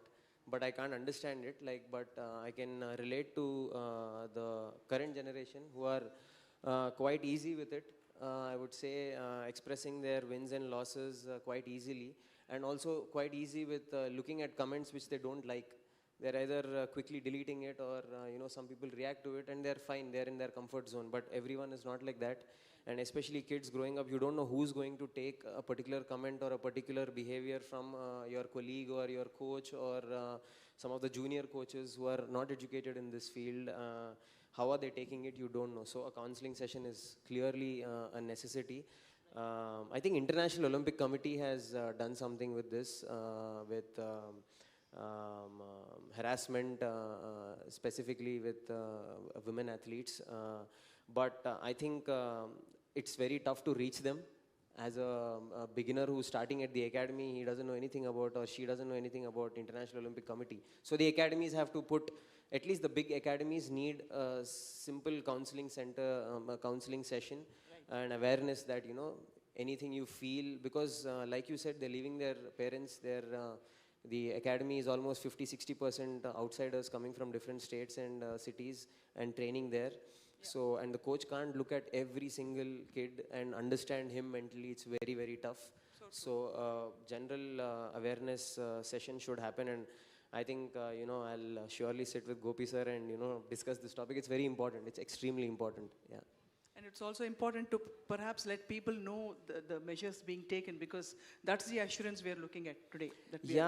Because the old school, especially my coach and coaches will say we didn't have phones, we were not so busy. You can't get that discussion right now with the current generation. You can't say we didn't have phones. Well, what can they do about it? They won't even understand. Actually, they'll back off from this conversation because they can't even connect to it. So now they have phones. Now how are you going to sort the situation out? They'll have to be aware that how do you manage it. Obviously, the old school coaches and everyone, they won't have solutions also to it, because not having a phone is not a solution. You'll have to get the younger generation to have the phone and know how to deal with it. It. Exactly. Absolutely. Yeah. So, Arun Daniel, before we conclude this session, one of the most common responses is to ignore, or duck your way out, or just think that he is a loser. The guy who's harassing you is a loser, so you're not at fault.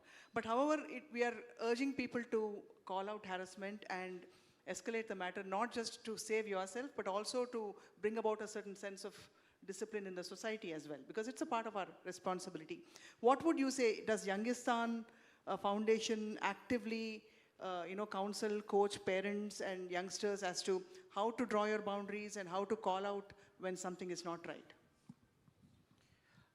I think it's very important to call out harassment that is happening to you, not only because we are like a lot of people here were mentioning, we are worried about the stigma of what people will think about me. In fact, quite a lot of harassment that we have been noticing on dating apps and people are not able to fight it out.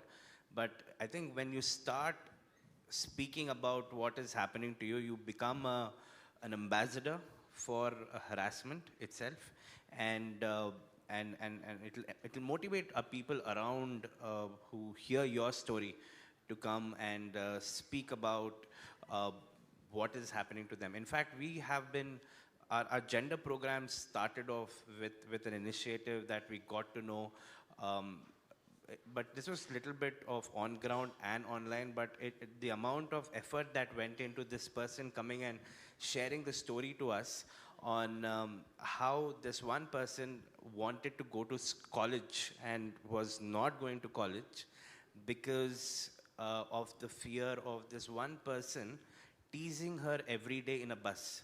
So she would not want to go to college because of that. And the only time she would go to college is because there was this one lady who would escort her, who looked after her, and that was the only time she would go to school or college. And it broke my heart. I was thinking, so many people out there, so many women out there, so many children out there do not achieve their dreams, do not become what they want to be because of the fear of what is going to happen to them. And I think it's very important that we need to start calling out harassment.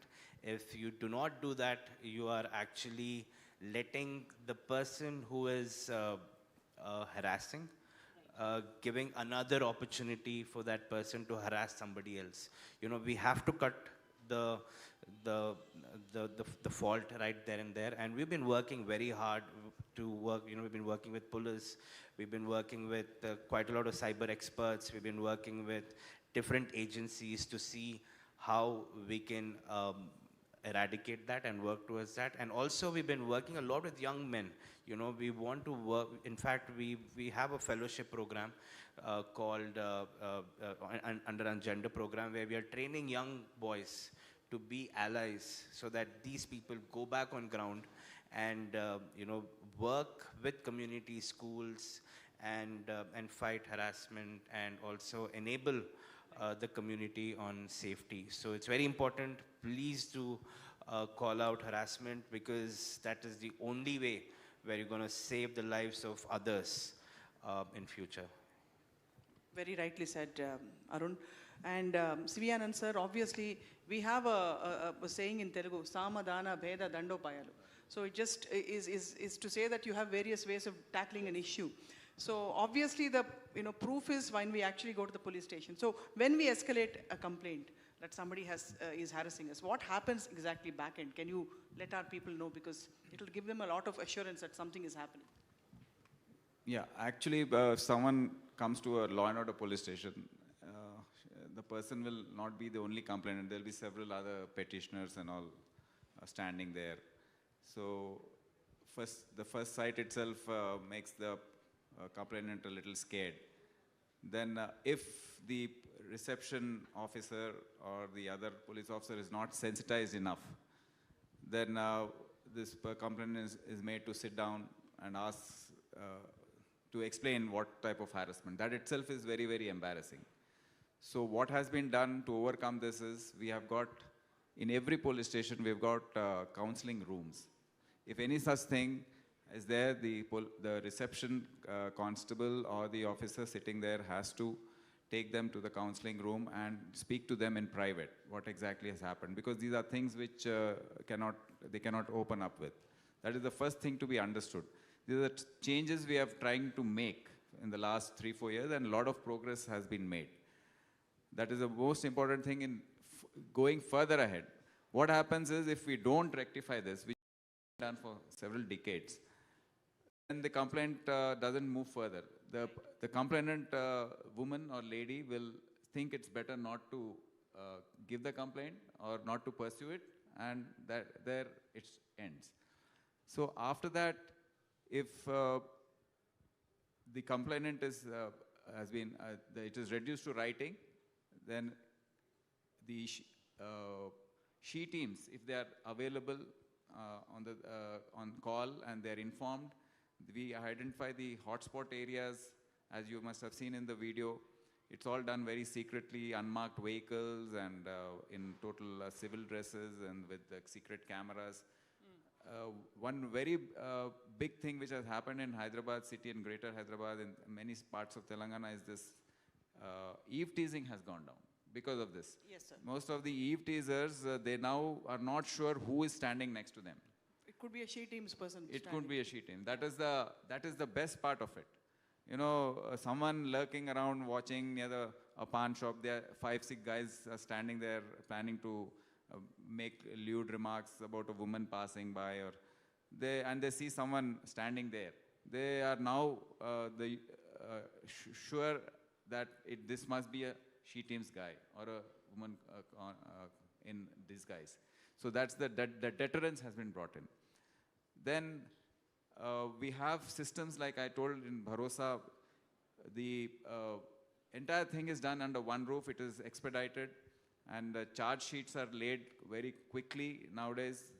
And then I assure the women folk and the girls that justice will be done. You know, there are very few officers left who are not of the old type. You know, just as Kashyap has said, we are not able to keep pace with the technology which is happening, which changes the rate at which it is changing. The police department, because it requires training of a huge generation of officers, you know, right down to the constable, home guard level. We have to tell everyone that this is the new way in which harassment will take place. You have to investigate like this. So the sensitization takes time. And while the technology is moving very fast, so, and the young kids are more into it. And we don't, it takes time for us to train ourselves, train our people to take cognizance of that and act accordingly. So just be patient, and the police department is on the right direction. The investigation agencies are on the right direction. We are seeing with the convictions which we are getting that courts, the criminal justice system is also responding. So awareness, I realized in this entire effort, creating awareness is also very, very important. So we have to go to the colleges, schools, talk to them, tell them what is a good touch, a bad touch, how to recognize these things, how to handle your social media handles, your accounts, how to have good safe passwords, IDs and such things. We need to go down and create awareness. That prevents a lot of harassment on social media. So I think we'll have better days in that. Yes, sir, that's giving us a lot of hope. So Arun, Youngistan Foundation actually actively goes to colleges and does programs of this nature. Can you tell us a little bit about it? I think one of the one of the closest thing that we like to do is working with children and young people, because it says 60% of India population is still below the age of 35, and they have to be enabled and they have to be strengthened to fight harassment or cyber crimes or anything as such. So we have been doing quite a lot of awareness on child sexual abuse, harassment towards women. We do awareness on fake news. We do awareness on quite a lot of initiatives, and we use a lot of arts as to connect with them. We do a lot of competitions, skits, songwriting, and that is the only way these young people get to hear. But what is encouraging to see is a lot of young people are very passionate to be change makers. But they miss out on a platform. They do not have that platform where they want to go into the community and do things. And that's when organizations like us play a bigger role, where we give them an opportunity to volunteer. And they feel like heroes when they're on ground and impacting lives, touching lives of people. I think more and more these kind of opportunities needs to be given to the young people and children, so that, Srinivasa was telling how we're planning to come up with a volunteering program for the children, so that they become an on-ground citizen to protect their own community. So these are some initiatives that we are trying to do, but coming back, these children and young people are going through a lot of things at home. I think pandemic has brought them down a lot. They have lost on education. They have seen a lot of internet crimes, abuses that we've seen with young people. And I think it's time, I want to reiterate, calling out, I want to encourage all the people who are watching. It's time for you to call out harassment, because it's a chance for you to become that hero. And they say every superhero has a story. You can become a superhero for somebody else's life when you share your story, because it's not okay to face harassment, and nobody should be facing that too.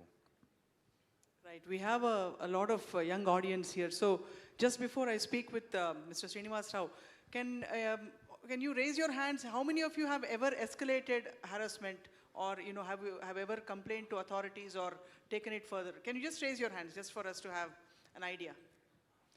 So assuming that everybody is harassed at one point or the other, in their life, on social media or I'd like to know if anyone has never been harassed or felt like they were never harassed. Is there anyone here in the room? Oh. Yeah. So looks like we don't have too many audience here who has actually escalated an issue, but that itself shows, where we are. So we have a question here. Does anybody have a question for Mr. J. Srinivas Rao? You have a question, ma'am? The mic will come to you, ma'am. Please be seated, and once the mic comes to you, please stand up and ask your question. And please introduce yourself, ma'am. I have a question to youngest son. Yeah, please stand up, ma'am. Please. My question is to the youngest son NGO foundation, whatever you call, and other foundation like yours. Do you deal with counseling? Mic closer, ma'am, please. Do you deal with counseling the boys? Do you deal with the boys to call out? And this another question to Srinivas. So there are some housekeeping, the class 4 security force. Do they also get counseled? Are they bold enough to call out? First to you, and then to Srinivas. Thank you, ma'am, so much for that question. In fact, we had started a program 3 years ago, exclusively for boys, in fact, the CSA awareness that we do, there is a special team that goes and speaks to boys only. because not many people, there's an assumption that boys don't get abused, they don't get harassed. But there is a lot of abuse and harassment that boys go through as well, and they do not have a platform to converse. And if anybody says, a boy got abused, they think it's a joke. Arey, how can you get abused? But we've done a special initiative for that. In fact, we go to colleges, schools, orphanages, communities, and have a special conversation with only boys, and encourage them to complain and also speak about harassment that they've gone through. Because I was one of the victims. I've been through harassment when I was very little, and I haven't shared that story to a lot of people with the fear of stigma and post. In fact, we have noticed a lot of young boys speaking up after the conversation. It's very important that we have more and more of those conversations with boys as well. Yeah, but it's a very pertinent question you asked, ma'am, and thank you for answering that, Arun Daniel. But we have very little time left, sir. Sir, very briefly, in 30 seconds, can you just address what ma'am just asked you and close today's session, sir? If I remember rightly what you asked me, I think you're talking especially about domestic workers. So, as it is, we did not have any specific program done for a particular category of people. But one thing is, which have gone a big way is, through TSAT in Telangana, we are able to reach out to almost 2 lakh plus, or even 2.5, it is a target group, school children plus Anganwadi centers and the teachers. So that part we have been able to initiate in a large scale, and there are a lot of areas like the subject you raised in, that definitely one area who are very vulnerable, for sure. Right. Because this experience, while I was working in Delhi, I have seen that as part of a study. I was quite shocked to go through the facts, though it is not, it will not get into it at this point, but that's a very important area. Thank you, madam, for raising that. I think that section we need to look at as a commission, and probably many of us together even can work on it. But at this point, I want to share one important fact, authentic fact by National Family Health Survey. Just for everybody's knowledge, I think it gives a kind of a thinking for a moment. Briefly, sir, if you don't mind. Very briefly, just, yes, thank you, sir. Numbers only. So, 2021 NFHS survey conducted across 18 states, of which what broadly came in different states taking together, 83.8% of them say that men are justified to beat their wives.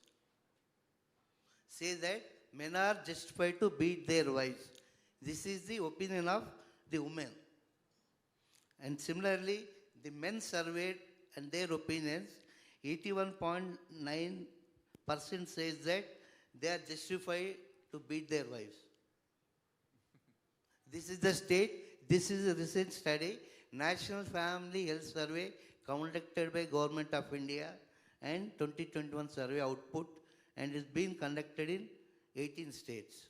Right, sir. So I want you to know these facts and begin to think critically, and thank these two institutions, Truecaller and News18, to coming up with this.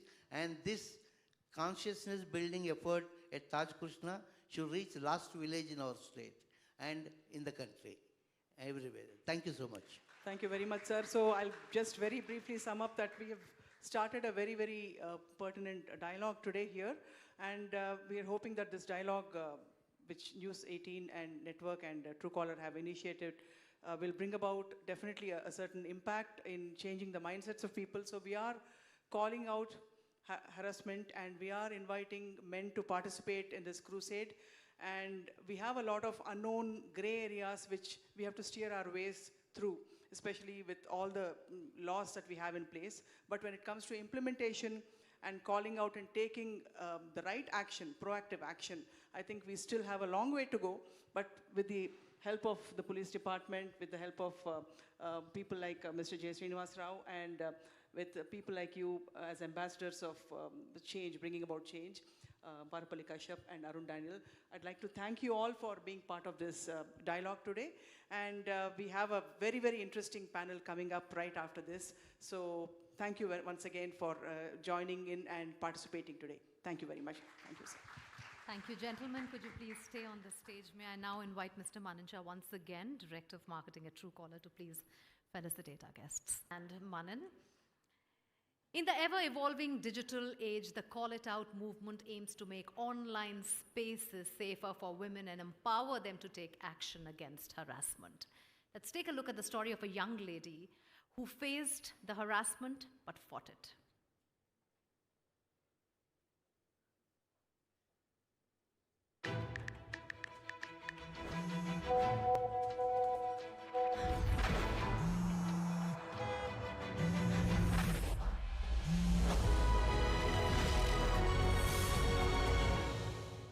I'm Satya Tharyan. I recently turned 28 years old. I'm from Mangalore. I'm a full-time content creator. I really enjoy making videos, interacting with people online. It's a lot of fun. I was really enjoying the space, and something happened where it suddenly made everything very sour. There was this one person who started messaging me. The way it started, it wasn't like it was odd or it was strange. So what changed was, I think a few days before Valentine's Day, when he started sending me messages like, I want to tell you something, ... These are the kind of messages that women encounter so much that it's almost become normalized now, and you just ignore it. And then he started sending me a lot of messages, and I restricted him. He would just keep sending emails one after the other, So I started ignoring it. I know that there are a lot of provisions to help women. I came across this National Cybercrime portal and gave in all the information that I had, and it was very quick because I got an acknowledgement number, I got an email saying, your complaint has been registered, we'll look into it, and all of that. And so I felt a little bit of relief that, okay, it's registered somewhere that this person is doing this to me. The day before my birthday, which is the day that he told me he was going to come to Mangalore to meet me, I remember I was just scrolling through social media and I saw his profile, and I see that he's put a picture in Mangalore standing outside my childhood school. And at that moment, I remember like my blood ran cold. I was so terrified that I just immediately told my parents. I told her that we are with her at any cost, and I will protect her on any account. It made me feel better knowing that my parents were calm, that they didn't panic, and they just also wanted to make sure that I was safe and I was calm. I made it very, very clear that I do not want to talk to you, I do not want to have anything to do with you. I've said no multiple times. And they say, right, no means no, but some people just don't seem to get it. So it's a forced invitation. But I said, neither is not going to come here, nor you are going to meet that person. But we are going to arrest this kind of nonsense. And we have to do it in a legal way that society has provided. And the next day, on my birthday, I went to the police station early in the morning with my father, gave them all the information. They went to apprehend him. I wanted his details to be on record so that in the future, if he ever tries to do something to me again, the police know exactly who he is, where he is, and they can track him. The police said, he will never contact you again. If he ever contacts you again, this petty case will be converted into an FIR. I felt a little bit relieved that, okay, at least he knows the severity of this matter. He's never going to contact me again. When you experience this kind of harassment, repeated, continuous, with people not being taken to task for it or not punished for it, you reach a point where you're like, enough. Well, I will not tolerate this behavior anymore. I think I was operating from a place of pure just self-protection and self-defense, where I wanted to make sure that I would be safe, not just in this moment, but going forward in life. I don't want to have to constantly look back over my shoulder. The more you ignore it, the more the person becomes emboldened, and the more they're going to do to other people. The minute they are stopped and told that it's wrong and they actually have to face the consequences for their action, that's when not only are you empowered as a person, but you are stopping that cycle of them doing it to someone else. You have to call out behavior that makes you uncomfortable. You have to call it out because it's not okay, and you have to make sure that as an individual, you can do everything in your part to protect yourself, whatever it is, be it reporting, blocking, filing a complaint, talking to someone, but don't suffer in silence. You don't have to. There are laws, there are measures to keep you safe, and nobody can reach you once you have filed a complaint.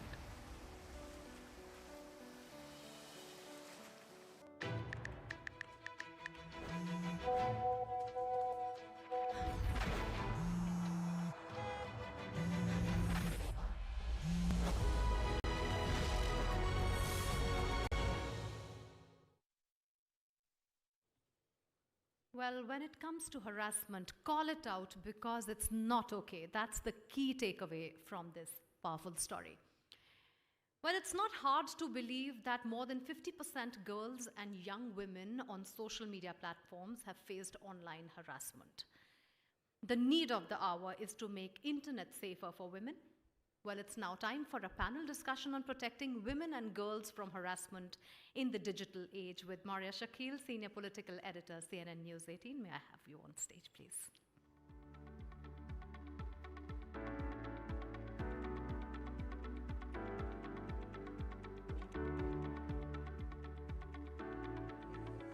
Invite the panelists straight. Swati Lakra, please come in on the stage, ma'am. Jayesh Ranjan, Upasana, and Pragya.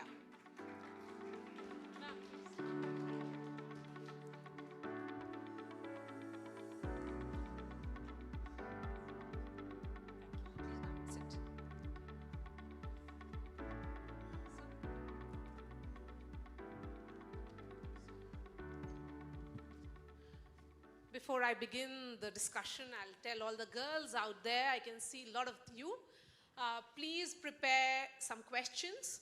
We'll be opening the floor for questions, and then the mic will be moving around for that. So in the next 45 minutes after we are done with this discussion, it opens up for all of you. Why is it important for all of us to have this conversation? Why is it important for us to say, call it out because it's not okay? And why is it important for us to have stakeholders right here to take this conversation forward? I'm going to find answers to the questions that I've just raised with the panelists that we have. We have Swati Lakra. She is the additional DGP in Telangana, someone who's the face of the SHE teams. So I'll be lauding you for that effort, ma'am. Thank you for your time. We have Jayesh Ranjan here, right next to me, Principal Secretary of the Industries and Commerce and Information Technology Department of Telangana. He is the one who is reinforcing the need for reforms, a very important area, particularly to do with cybersecurity laws.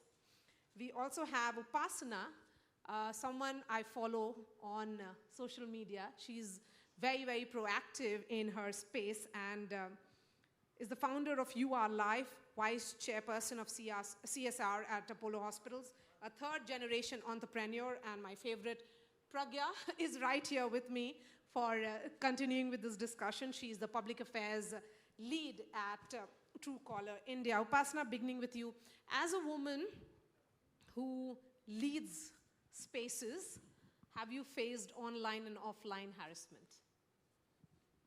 Okay, so, you know, if you are in the public eye, people are curious to know about your life. And you should also be grateful for the appreciation that you've got being in the public eye. And I think it's more about curiosity.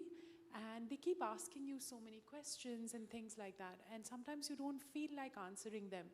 And people take silence for an answer of their choice.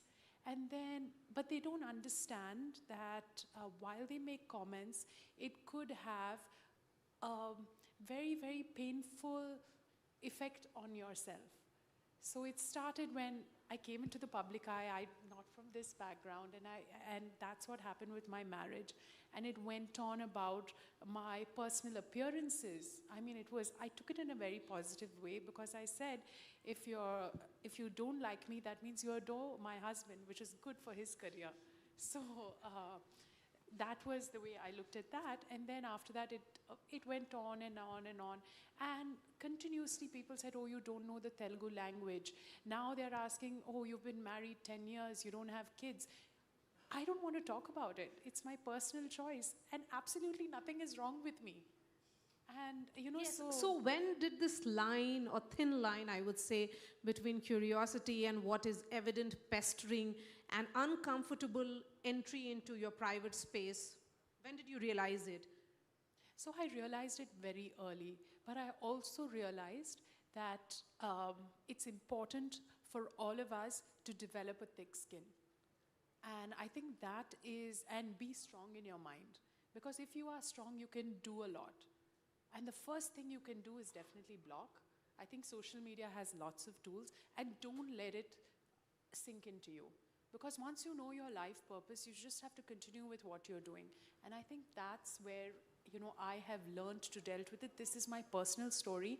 Other people can have different ones, but in my personal story, I was able to overcome it because I have today developed a thick skin. Okay, so not everybody gets, you know, has that ability to perhaps condition their mind to develop that thick skin. I think it is also to do with the backgrounds that we come from, and then you face that kind of resistance as well from several quarters. Ma'am, Cyber for Her, that is Cyber Her, which is a very distinctive initiative of Telangana government. When did you think about it, and what made you begin it? So basically during the pandemic, everyone was in the cyberspace. Everyone was using internet. And that was when we felt that we should do some kind of a survey to find out how really people are coping with the isolation, and whether they know the dangers of being in the cyberspace in the first place. So we did a survey, we called it Youngster Conscious, especially for the youngsters. And you know, everyone participated, women also participated, and we came to know that many people didn't know a lot about, you know, what the dangers are in being in the cyberspace. So we started a month-long campaign called Cyber. That was way back in July 2020, and it was a very systematically made program in which we roped in the cyber experts, etc. And it was mostly done online through the social media pages, etc. And we were able to reach out to almost 50 lakh people throughout the country, in fact, not only in Telangana, because it was online. And many of them, in fact, the students, the parents also appreciated that. And therefore, during 2021, again, we started a week-long program, especially for students. And we did it for the students of Hyderabad mostly. And that was also a huge success, actually. During the International Women's Day, we did that. And there was a lot of demand that it should be extended to all schools.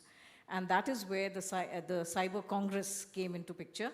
And we then roped in the education department, the cyber experts, certain NGOs, and of course, through the Women's Safety Wing Telangana Police, we did all the monitoring through our SHE teams. And if you want to know about, you know... Yes, I'm just curious about the timing, because you said that everybody was home, and rightly so. And what was the nature of findings? Mainly, we've found that people are using their mobiles as the main gadget for, being in the cyberspace. And many of the people didn't know how to ensure the privacy settings. They didn't know how to use a strong password. So basics also they did not know. And mostly it was a very casual attitude. That is what we felt, that anybody could, even if they are using their social media pages, they didn't bother to ensure that it was private, that the settings were on a private mode. So these are the things which we found, and especially from the youngsters. So this prompted us to ensure that, we do some awareness campaign for cyber safety. I'm going to come back to you after taking opening comments from other panelists as well. Mr. Ranjan, from She Teams to Cyber to Dil Se, several things have come up in your state, and I'm told that you are the brain behind most of it. So, I mean, that's an exaggeration, Maria, but before telling you the facts, can I quickly comment on two other things? So one, of course, is to thank Truecaller and News18 for starting this campaign throughout the country, for bringing it to Hyderabad, to Telangana. It's a very, very timely and a very needed kind of initiative. So congratulations to all of you. The other point is I want to kind of add something to what Upasana told about curiosity. So that is fine. I mean, everyone is curious about so many things, but let me share one statistic, a piece of statistic. 3% of the world population suffers disorder. And just 2 days ago, some of you would be aware about it, a gunman fired in a shopping mall in New York State. And because of the kind of racist beliefs and the racist ideology that he subscribes to, and he killed 10 shoppers, innocent shoppers. And of course, this is not a stray accident. In the US, so many shootouts, and rest of the world also. And obviously the person who was there was mentally deranged. So again, as I said, while as long as there is some healthy curiosity, or even if it is unwarranted, to that extent one can still manage. But what about the people who are, so for instance, we saw this video of the YouTube content creator who is being stalked. So obviously the person who is doing that is obviously something is wrong with him. So I guess the role of the technology would be that how can you forewarn such people? How can you pick out such people? Are there some signals that their digital footprint is giving? So I've been reading about this particular gunman who shot 10 people in New York, and it has been reported that for more than a year now, he has been posting some very, very dangerous kind of Facebook posts and other kind of social media messages. So how can we make our technology so sophisticated that we pull out all such kind of deviant behaviors on the net and presume that someone who is showing so much of deviancy in his digital world at some point in time or the other is going to be a real threat to people out there, to real people out there. So I guess this is the evolution of technology that we require. And to come back to the question, the answer is no. I mean, I can't take claim of initiating any of these programs, but of course these are very good programs. And one amazing thing about our state is that there are no silos in the government. So everyone kind of collaborates, works together with each other, and many such programs have been initiated. And we also see lots of value in catching them young, telling them at a very impressionable age about the perils of the digital world. While it is important in today's time that digitalization is going to give you a push in your business, in your studies, whatever you do, for your recreation. For instance, the girl who was portrayed there, if she was not digitally active, she wouldn't have become a YouTube creator and all that, content creator. But obviously recognize the adverse consequences of digital world, the internet, and awareness is one, but also taking action, some concrete action against it is also very much required. So that online abuse that you're talking about, and also how do you forewarn an individual? If there is a pattern that has emerged of an individual, the kind of post that one puts is very reflective of what one is thinking, then how do you forewarn? The idea of forewarning. Yeah, so it's like this. So I also receive lots of friends requests on Facebook and on some of these other Insta, etc. So I have seen many cases where someone is not really putting his real picture, real photograph. he'll put the photograph of a film actress or someone. So that is a very early sign that this man has some kind of an obsession with that. I'm not saying that anyone who puts a picture of a film actress is a person who can be considered dangerous, etc. I mean, healthy appreciation of artists and all is always okay. But suppose he crosses that limit, you notice something else happening. And there are lots of technologies today which can pick such threads. So you work for Truecaller. We have seen in the video again what kind of responsibility that you feel should be exercised by these platforms, etc. So I guess this is one such thing. See, right now also you may be aware, I'm sure you will be aware, that lots of discussion is going on at the level of the national government. In Telangana, we ourselves are thinking of introducing a state-specific cyber law in which certain responsibilities are going to be cast upon the platforms, the digital intermediaries as they are called. But the focus is more from terror or anti-national, sedition, those kind of perspectives. But this is equally important. See, if fortunately she had support, she is educated, she understood the need to approach the police, and the Mangalore police obviously also responded, calmed her down. But imagine someone who lives in a different kind of world, who is not so aware about how to really handle these kind of challenges. One's life can also be ruined. So this is equally, it is as bad equally in terms of the impact on the society as could be a terrorism plot or some sedition thing, etc., etc. So I guess it is everyone's responsibility to prevent such things. Technology emerges, technology is available. The other issue which is very much required is some kind of collaboration between these platforms. So I may put a Facebook post.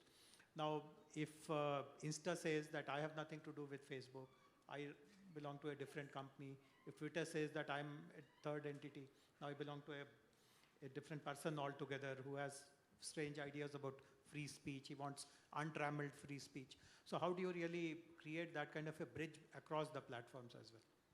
Yes. So it is about abuse and misuse of technology and online spaces, but multi-pronged strategy. And the role of various platforms, particularly tech giants such as yours. Pragya, it cannot be just about, I know you were with WhatsApp before you moved to Truecaller, but WhatsApp, say a Facebook or others cannot just say that ye hamare saath nahi ho raha, aap unke paas jaiye. How do you look at these collaborations? No, I think, everyone's raised really important points here, and I think I just want to start off by saying that, the issue of women's safety is something which is really close to our heart, and it percolates all the way from our founders who believe that, our mission is to actually build trust in communication by making sure that it's safe and efficient. And this is particularly important, and which is why we've been doing this campaign for the last 5 years. Of course, we've upped the ante this year, and, we have we launched on the 29th of March. We did our first on-ground event in Delhi, a national-wide campaign, and now we thought it's very important to, go deeper and bring it to states. And which other state but Telangana, because, you're sort of front runners when it comes to technology, innovation, research, and even regulating technology platforms. And I think we generally welcome regulation, because there must be balance. If there is an opportunity for us to express ourselves on social platforms, there should also be a way to make sure that others are not getting, I would say, harmed in any way. To your point, Upasana ji, that you said about developing a thick skin, I think what we are trying to do, just beyond what we can do on our platform, is actually go out and do a bunch of online trainings, do it in 5 states and 5 regions, and go to schools, colleges, even corporates, go to police officers, local administration, and talk about the rules of the road. What is the digital etiquette that folks must be following? Because, as Swati ji was mentioning, many more people have started using the cell phone, because that was really our primary mode of communication during the lockdown. We were talking to friends and family, but we didn't really understand what is the right way to keep ourselves, protected. What is that sort of kavach that you need, that safety that you need, in order to make sure that while you communicate with your friends and family, you're also not opening yourself to scams and frauds and, a lot of spam communication as well. And one of the key initiatives that we rolled out during this time was actually with the Ministry of Home at the center, where, I'm sure we all faced oxygen concentrator calls and remdesivir and Fabiflu and people posing to actually supply all of this to you, and when you actually in that desperate situation transferred significant amounts of money, they pretty much disappeared.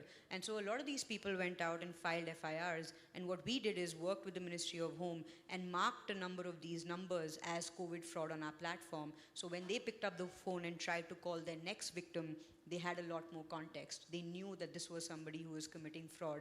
And so you chose not to take that call. And I feel therefore Truecaller is playing a pretty significant role, not just in women's safety, but more largely around safety in digital communication, and specifically around women. You know, we have about 50% of our user base in India using Truecaller, and they use it as their first line of defense. And that's because when you have context and you know who's calling you, you have the ability to, of course, block them when you're talking to them. But when you block them, everyone else in the community gets more context that, hey, watch out, this is not somebody you should be speaking or picking up the phone on.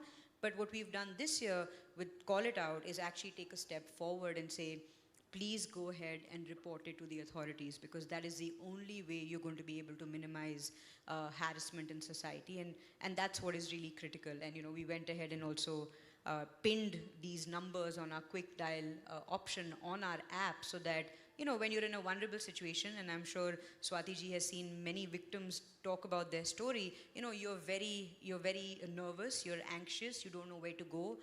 And these are the ways where Truecaller wants to make sure that we empower you in that moment to be able to reach out to authorities and get help.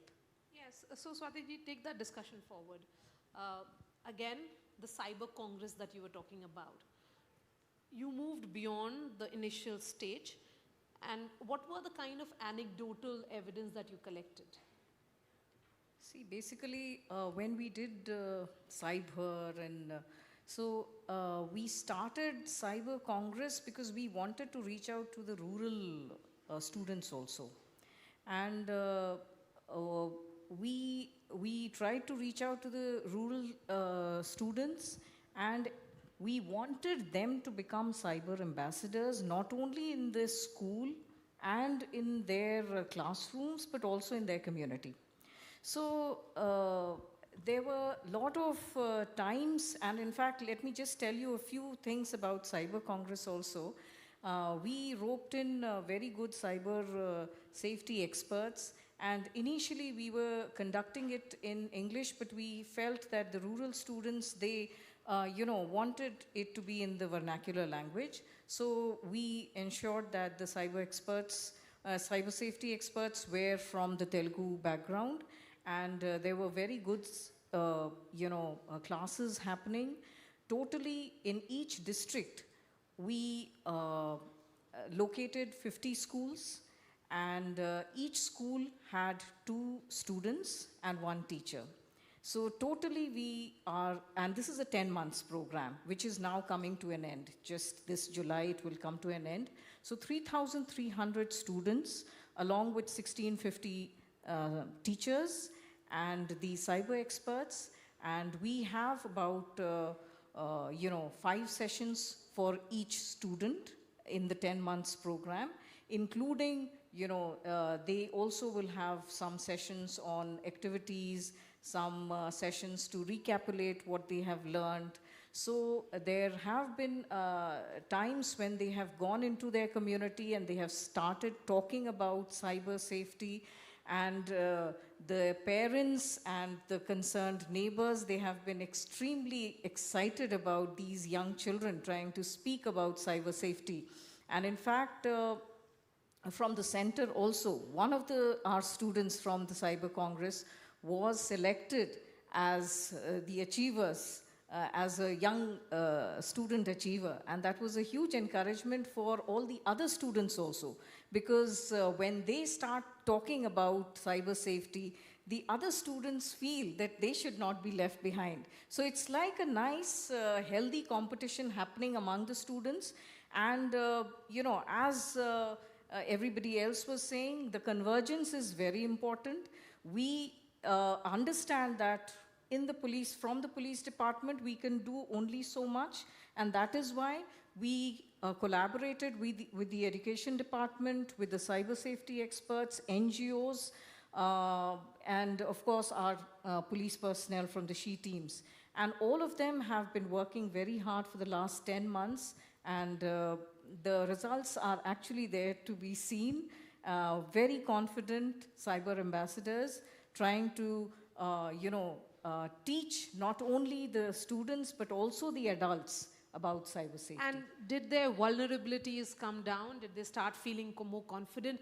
And the best part of this initiative, I would say, is small towns, the villages, where you have taken this entire journey, because I think that's where the real story is. Did you also see any kind of the change in response, particularly when you moved towards vernacular? There was a lot of excitement right from the beginning itself. So when we started in English, and of course, let me tell you, we are also leveraging technology.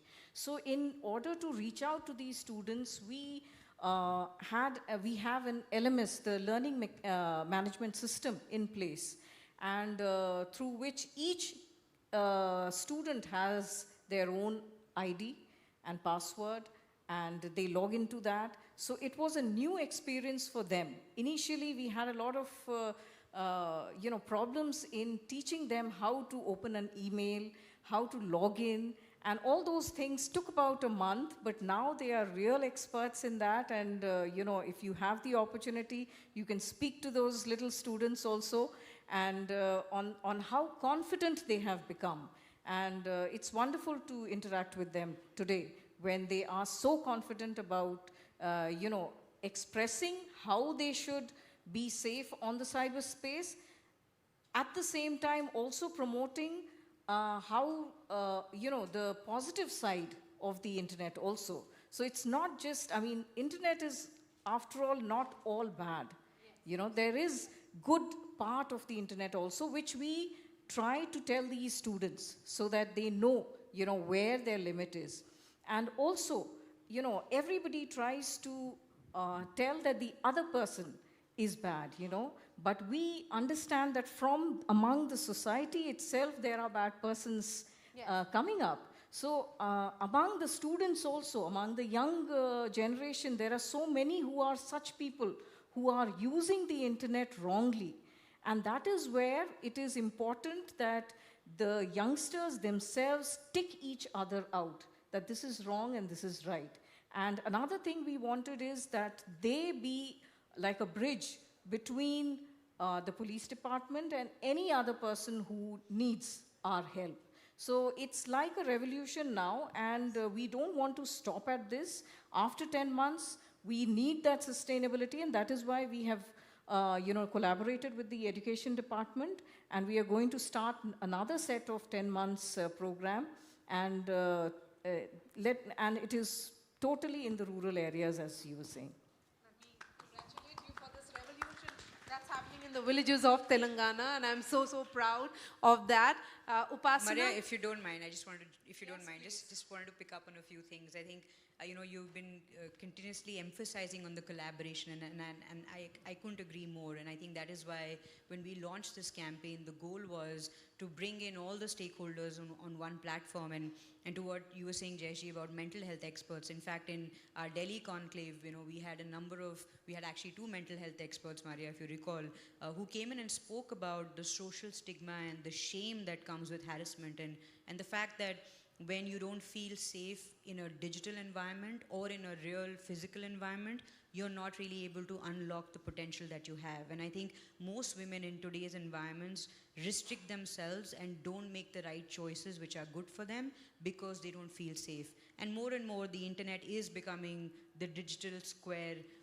for these sort of conversations. And if we don't know how do we remain safe, or we don't understand what are the tools we can use to actually be safe and yet, grow our small business or talk to our friends and family, or like Upasana ji, post some incredible content which is very inspirational. I follow you as well. And, if I don't know what the rules of the road are or what the digital etiquette is, it's like every time, I remember, and we all do, when we are kids, we go out, we have certain rules. Our parents tell us, hey, don't talk to strangers. Don't take something from someone you don't know. And that's what we're trying to do with, a lot of our curriculum, which we have on our itsnotok.in website. You can go visit it. And, it's like the 5-6 tips that you can take away to make sure that how do you keep your digital communication, whether it's on social media channels or just over phone calls and SMSs. And I think, please do go take that. And I think the third thing I really wanted to talk about is, everything around regulation and, building trust. And, we've been trying to work with JSG to try and get all the verified numbers onto our platform, under our government directory service tab within Truecaller, because if you want to reach out to police stations, hospitals, these are important numbers and you don't want to be searching for them and find wrong numbers when you really need them. So we've actually built a telephone directory and are in the process of onboarding many more states and also central numbers and central helpline numbers particularly, so that you have the ability to find it within Truecaller and don't necessarily need to go out of the app and quickly make that call, whether that's to the 112 helpline or the 181 national helpline or even the 1930 financial fraud helpline. That's something which is rising and we continue to work with the government on that. So, just wanted to bring that out because I think those are important issues. Yes, Upasana, we have been discussing about the digital world, but the digital medium is very much a reflection of the society. There are good elements, there are bad elements, like everywhere else. But we have been emphasizing on collective effort. Who do you think are the stakeholders in that collective effort for making safer spaces? So there are lots of layers to this. I think, lots of things pass in society with people overlooking them because they just feel that, a lot of things will be unsettled for them and they're uncomfortable if they speak out. So I think first is that all of us need to have a sense of confidence within ourselves to understand that, if we have this confidence in us, then, we can deal with a lot of stuff that we are facing online because, you're going out there into a different world. It's like how you're stepping out. So the same way the online space needs to be treated like that. But, there are some rules of respect. When I got onto Instagram or, Twitter, I got a list of rules and regulations to follow, community guidelines. And a lot of us don't read that, but we always stick. So, the thing is, if we can get constant reminders to actually follow those guidelines, I think it'll be really helpful. I think in schools, as, the Telangana government and others have been doing, I think it's very, very important for them as well to educate people. But I think the underlying fact is, do not comment or say anything if you don't have the guts to say it to their face. If you cannot say it to their face, don't put it in the comments. And that is what you're human, that's what actually differentiates you from human to animal. So, if you are a human being and you're proud of being one, then please have the guts to say whatever to people's face. And don't shy back and, write things behind someone else's skin. That's one. The other thing is, the other part of the spectrum is that, can you imagine what the person that's harassing someone is going through? Obviously, there's something not right with the person, as JSG has spoken about, So I think we should go out there and try and help them in the correct way possible. Right now, the person who's being harassed is getting help. I think we should start helping the person who is harassing as well. So, if you take care of that person, obviously something is not right with them and their family. And I think sympathy should be shown to both ends. What digital Can I hygiene intervene once yes, here? Please. Actually, very rightly put by Upasana also. In fact, from the SHE team side, when we are nabbing people, initially the only thing in mind is punish them. But we try to know why they are doing what they are doing.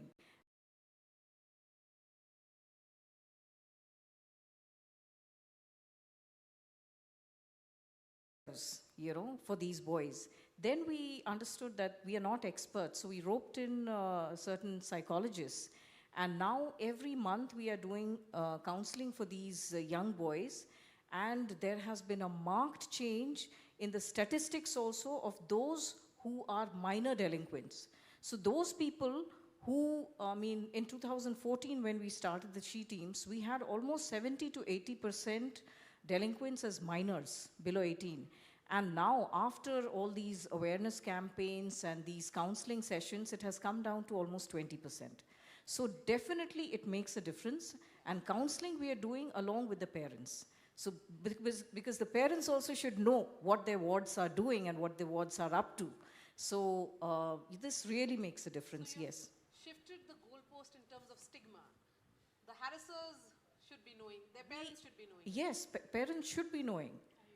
And another thing is, I mean, there's a lot of, talk about, tolerating and being thick-skinned. But actually what we felt when we started the She Teams was that women don't want to come out for various reasons, okay?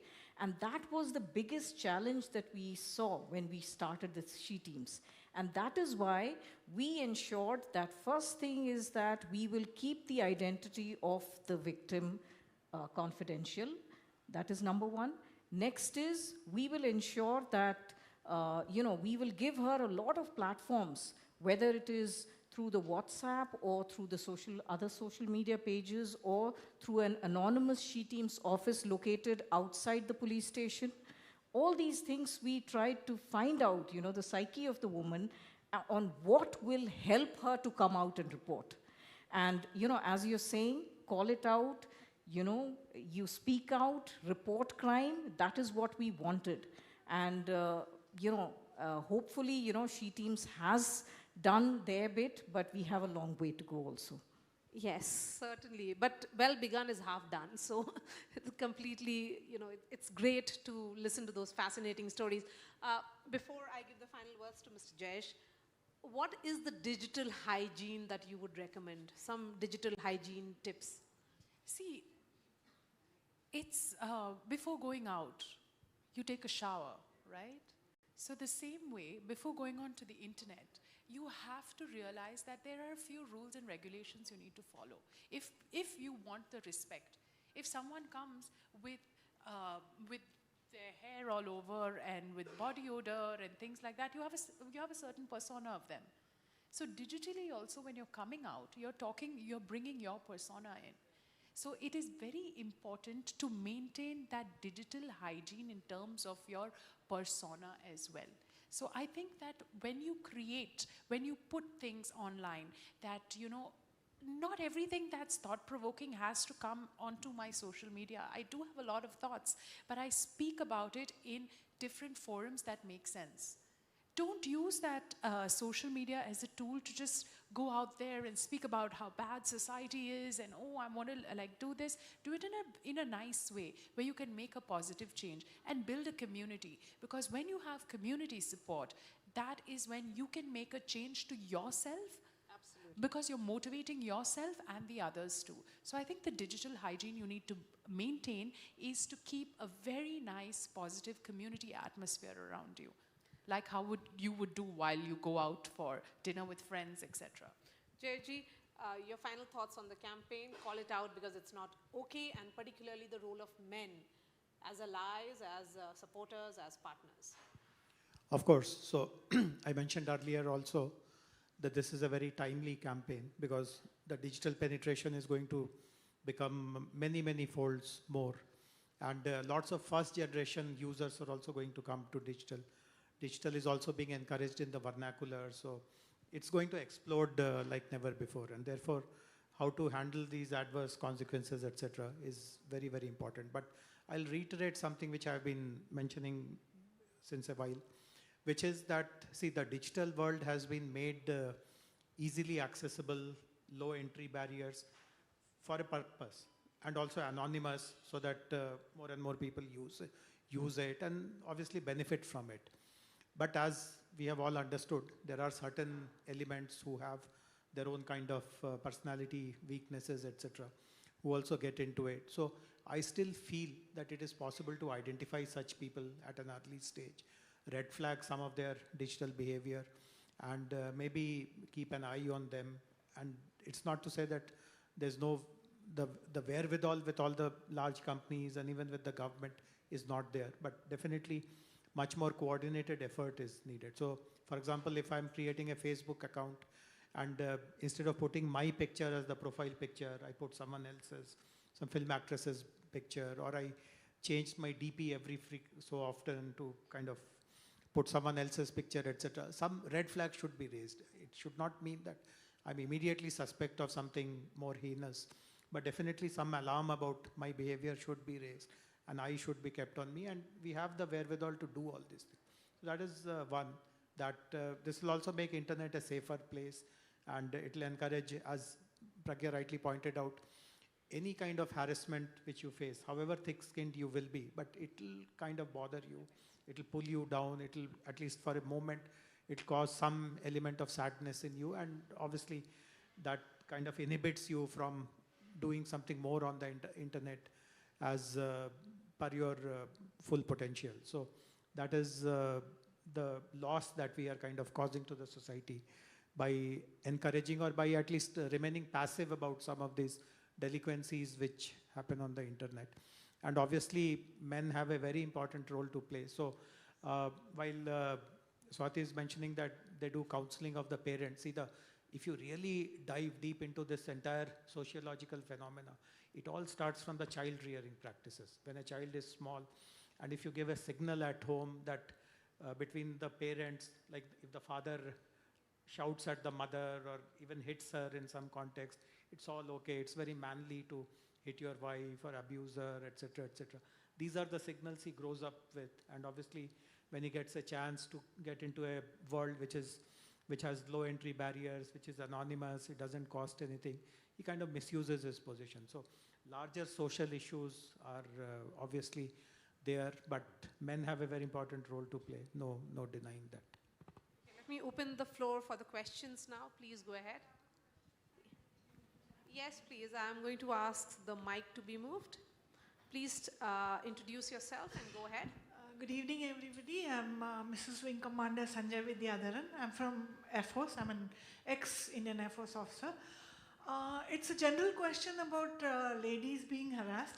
Like if a lady is harassed and the culprit is pinned, an FIR is raised, but the bottom line is after the FIR is raised, a lady has to pay to hire a lawyer. Is there a way where, a legal aid is given wherein, you don't have to get justice by paying money, by having a hole in the pocket, immaterial of financial status, whether poor or rich? No, once an FIR is registered, the government takes care.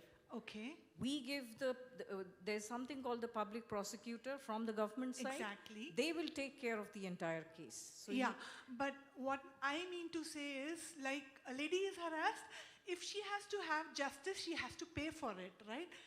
Because I have read, like, legal aid is given only for financially weaker segments. No, as I said, once the case is registered, we take it up. Okay. It's our case. It's the government's case now. Fine. And we will fight for the victim, basically. Okay. Thank you so much. Okay. Thank you. Who next? Please raise your hand. Let the mic be moved. Go ahead, introduce yourself. Yeah. Hello, this is Hajra.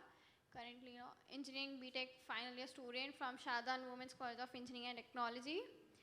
A student entrepreneur. I have a startup named Alpha, where we aim to revive schools and manage schools, okay? So, community lead at Adventure Park too. So, Adventure Park is a place which supports the students. Hajra, will you be able to, place the mic closer Okay. to you? Yes, so, community lead at Adventure Park too. So, Adventure Park is a place where, we help students to convert their raw ideas to businesses. So, listening to my introduction, everybody feels that I am really confident, or, I can fight to the world. But I just want to share a recent incident, March incident, where I was going through an harassment since last 7 to 6 years, but could not, let it out. I could not call it out. So, Well, you're calling it now. So exactly. Massive, big strength to you. I never imagined myself, speaking something like this in front of these people. I mean, such, a large number of people, because I could not even speak it in front of my parents. Where I go in my office, Adventure Park, Miraj Fahim, he's the CEO of Adventure Park. He created a really good community of people. I used to go there and, spend my days there just because I want to ignore that man at my home. He was my neighbor. So, coming there, there were many times I got, mentally, I was not able to, concentrate on my work and stuff. There was a time where boys in our group, while we were highlighting the roles of a men in, all these scenarios. In my case, the major role were played by the men's. They were two guys named Osaid and Faik. They run a women's safety startup. They make a jacket, electro jacket. So whenever woman walks in and if she have a fear of getting attacked, there are 2000 volts of electricity. She has to just on it and a man get tased. So he has a startup. But not talking about the startup, they took me out. They talked to me. It took me a lot to confess in front of them what was happening since last 5 to 6 years. You have to sum it up now, please. Okay. After listening there, they pushed me to the Bharosa and She team. It was only 15 days where they cleared the matter. I was so scared, and my home at my parents knew nothing about it. Even I'm standing here, my mom and my dad know nothing about it because I'm scared that they won't let me go out after listening this. But She team and Bharosa, they completely maintained the anonymity of it, and they handled the case so smoothly. Initially, I just went to check it out how they work, if my name could come out. But Thank you, Ajra. Thank you so much. So Thank would you you so say something, and then I'll take the other question. See, I have nothing to say except to say that I feel very ashamed that there are men in the society who do these kind of things. I think someone in the previous panel was telling that no doesn't really mean no to some people, and it's very, very unfortunate and matter of great shame that such people are still around. Yes, In fact, I would also say that, men are our greatest support also at the same time. Because she teams as such, when we say she teams, the nomenclature seems to be only women. But most of our she teams are men colleagues and our men, officers who are part of the she teams. So it's not that all men are bad. In fact, we keep saying, when I go to the colleges also, I tell them that 85% of men are good. It's only the 15% who are bad. And why don't you please ensure that those 15% of people behave themselves? So definitely men are not bad. I will definitely not say that. But yes, there are such people in the society, and we have to all come together to ensure that they are. No, I'm so glad you brought that up, because I think, with Call It Out, that's been our intention, where for women, of course, like herself, where she feels empowered because she sees 5 other women talking about an issue like this. And we had a similar experience in Delhi, where Shaina ji actually spoke about her harassment case for the first time and said that she was, harassed extensively. But when you have many more women joining together and talking about this, I think more and more girls in this room get inspired to say it's not okay.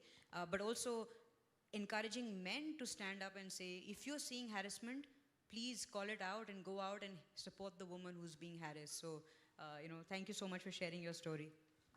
Do we have one more story, or I can wrap up this discussion? I then? have a question, if you don't mind. Yes, please, go ahead. And I would really like any one of you to answer it for me. What is the definition of harassment? Is a woman cooking at home every day harassment? Is it... What is the definition of harassment? True definition. So, in a very deeper way, that is also harassment, because you have created a stereotype of a woman, a patriarchal stereotype. The woman is only good if she's confined to a kitchen, and also that's also harassment.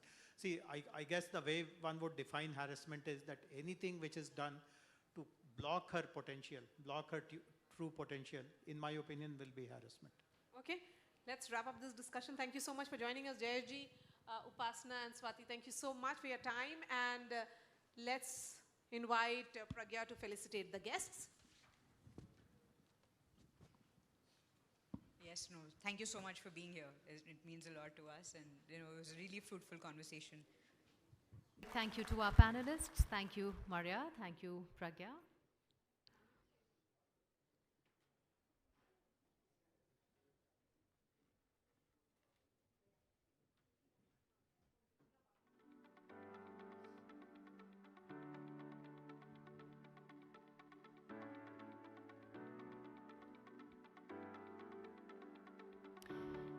keep the cyberspace safer for children, the Telangana police has started training students and teachers in fighting cybercrime.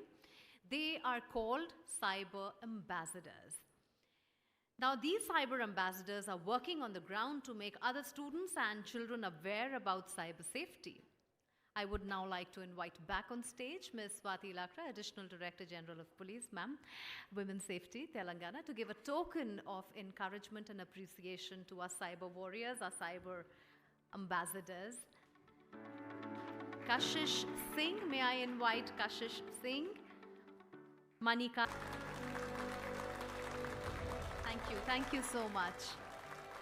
Well, on that powerful note, we come to the end of the Call It Out Telangana Town Hall. I would like to thank all the dignitaries, honorable ministers, policy makers, law enforcers, influencers, and other leading voices from diverse fields who have joined our fight against harassment. And thank you all for being such a wonderful audience. It's time now to stand united against harassment and become the change we want to see in the world. Call it out because it's not okay. Call It Out Telangana Town Hall is now closed, and I would now like to invite all of you for dinner. Thank you so much.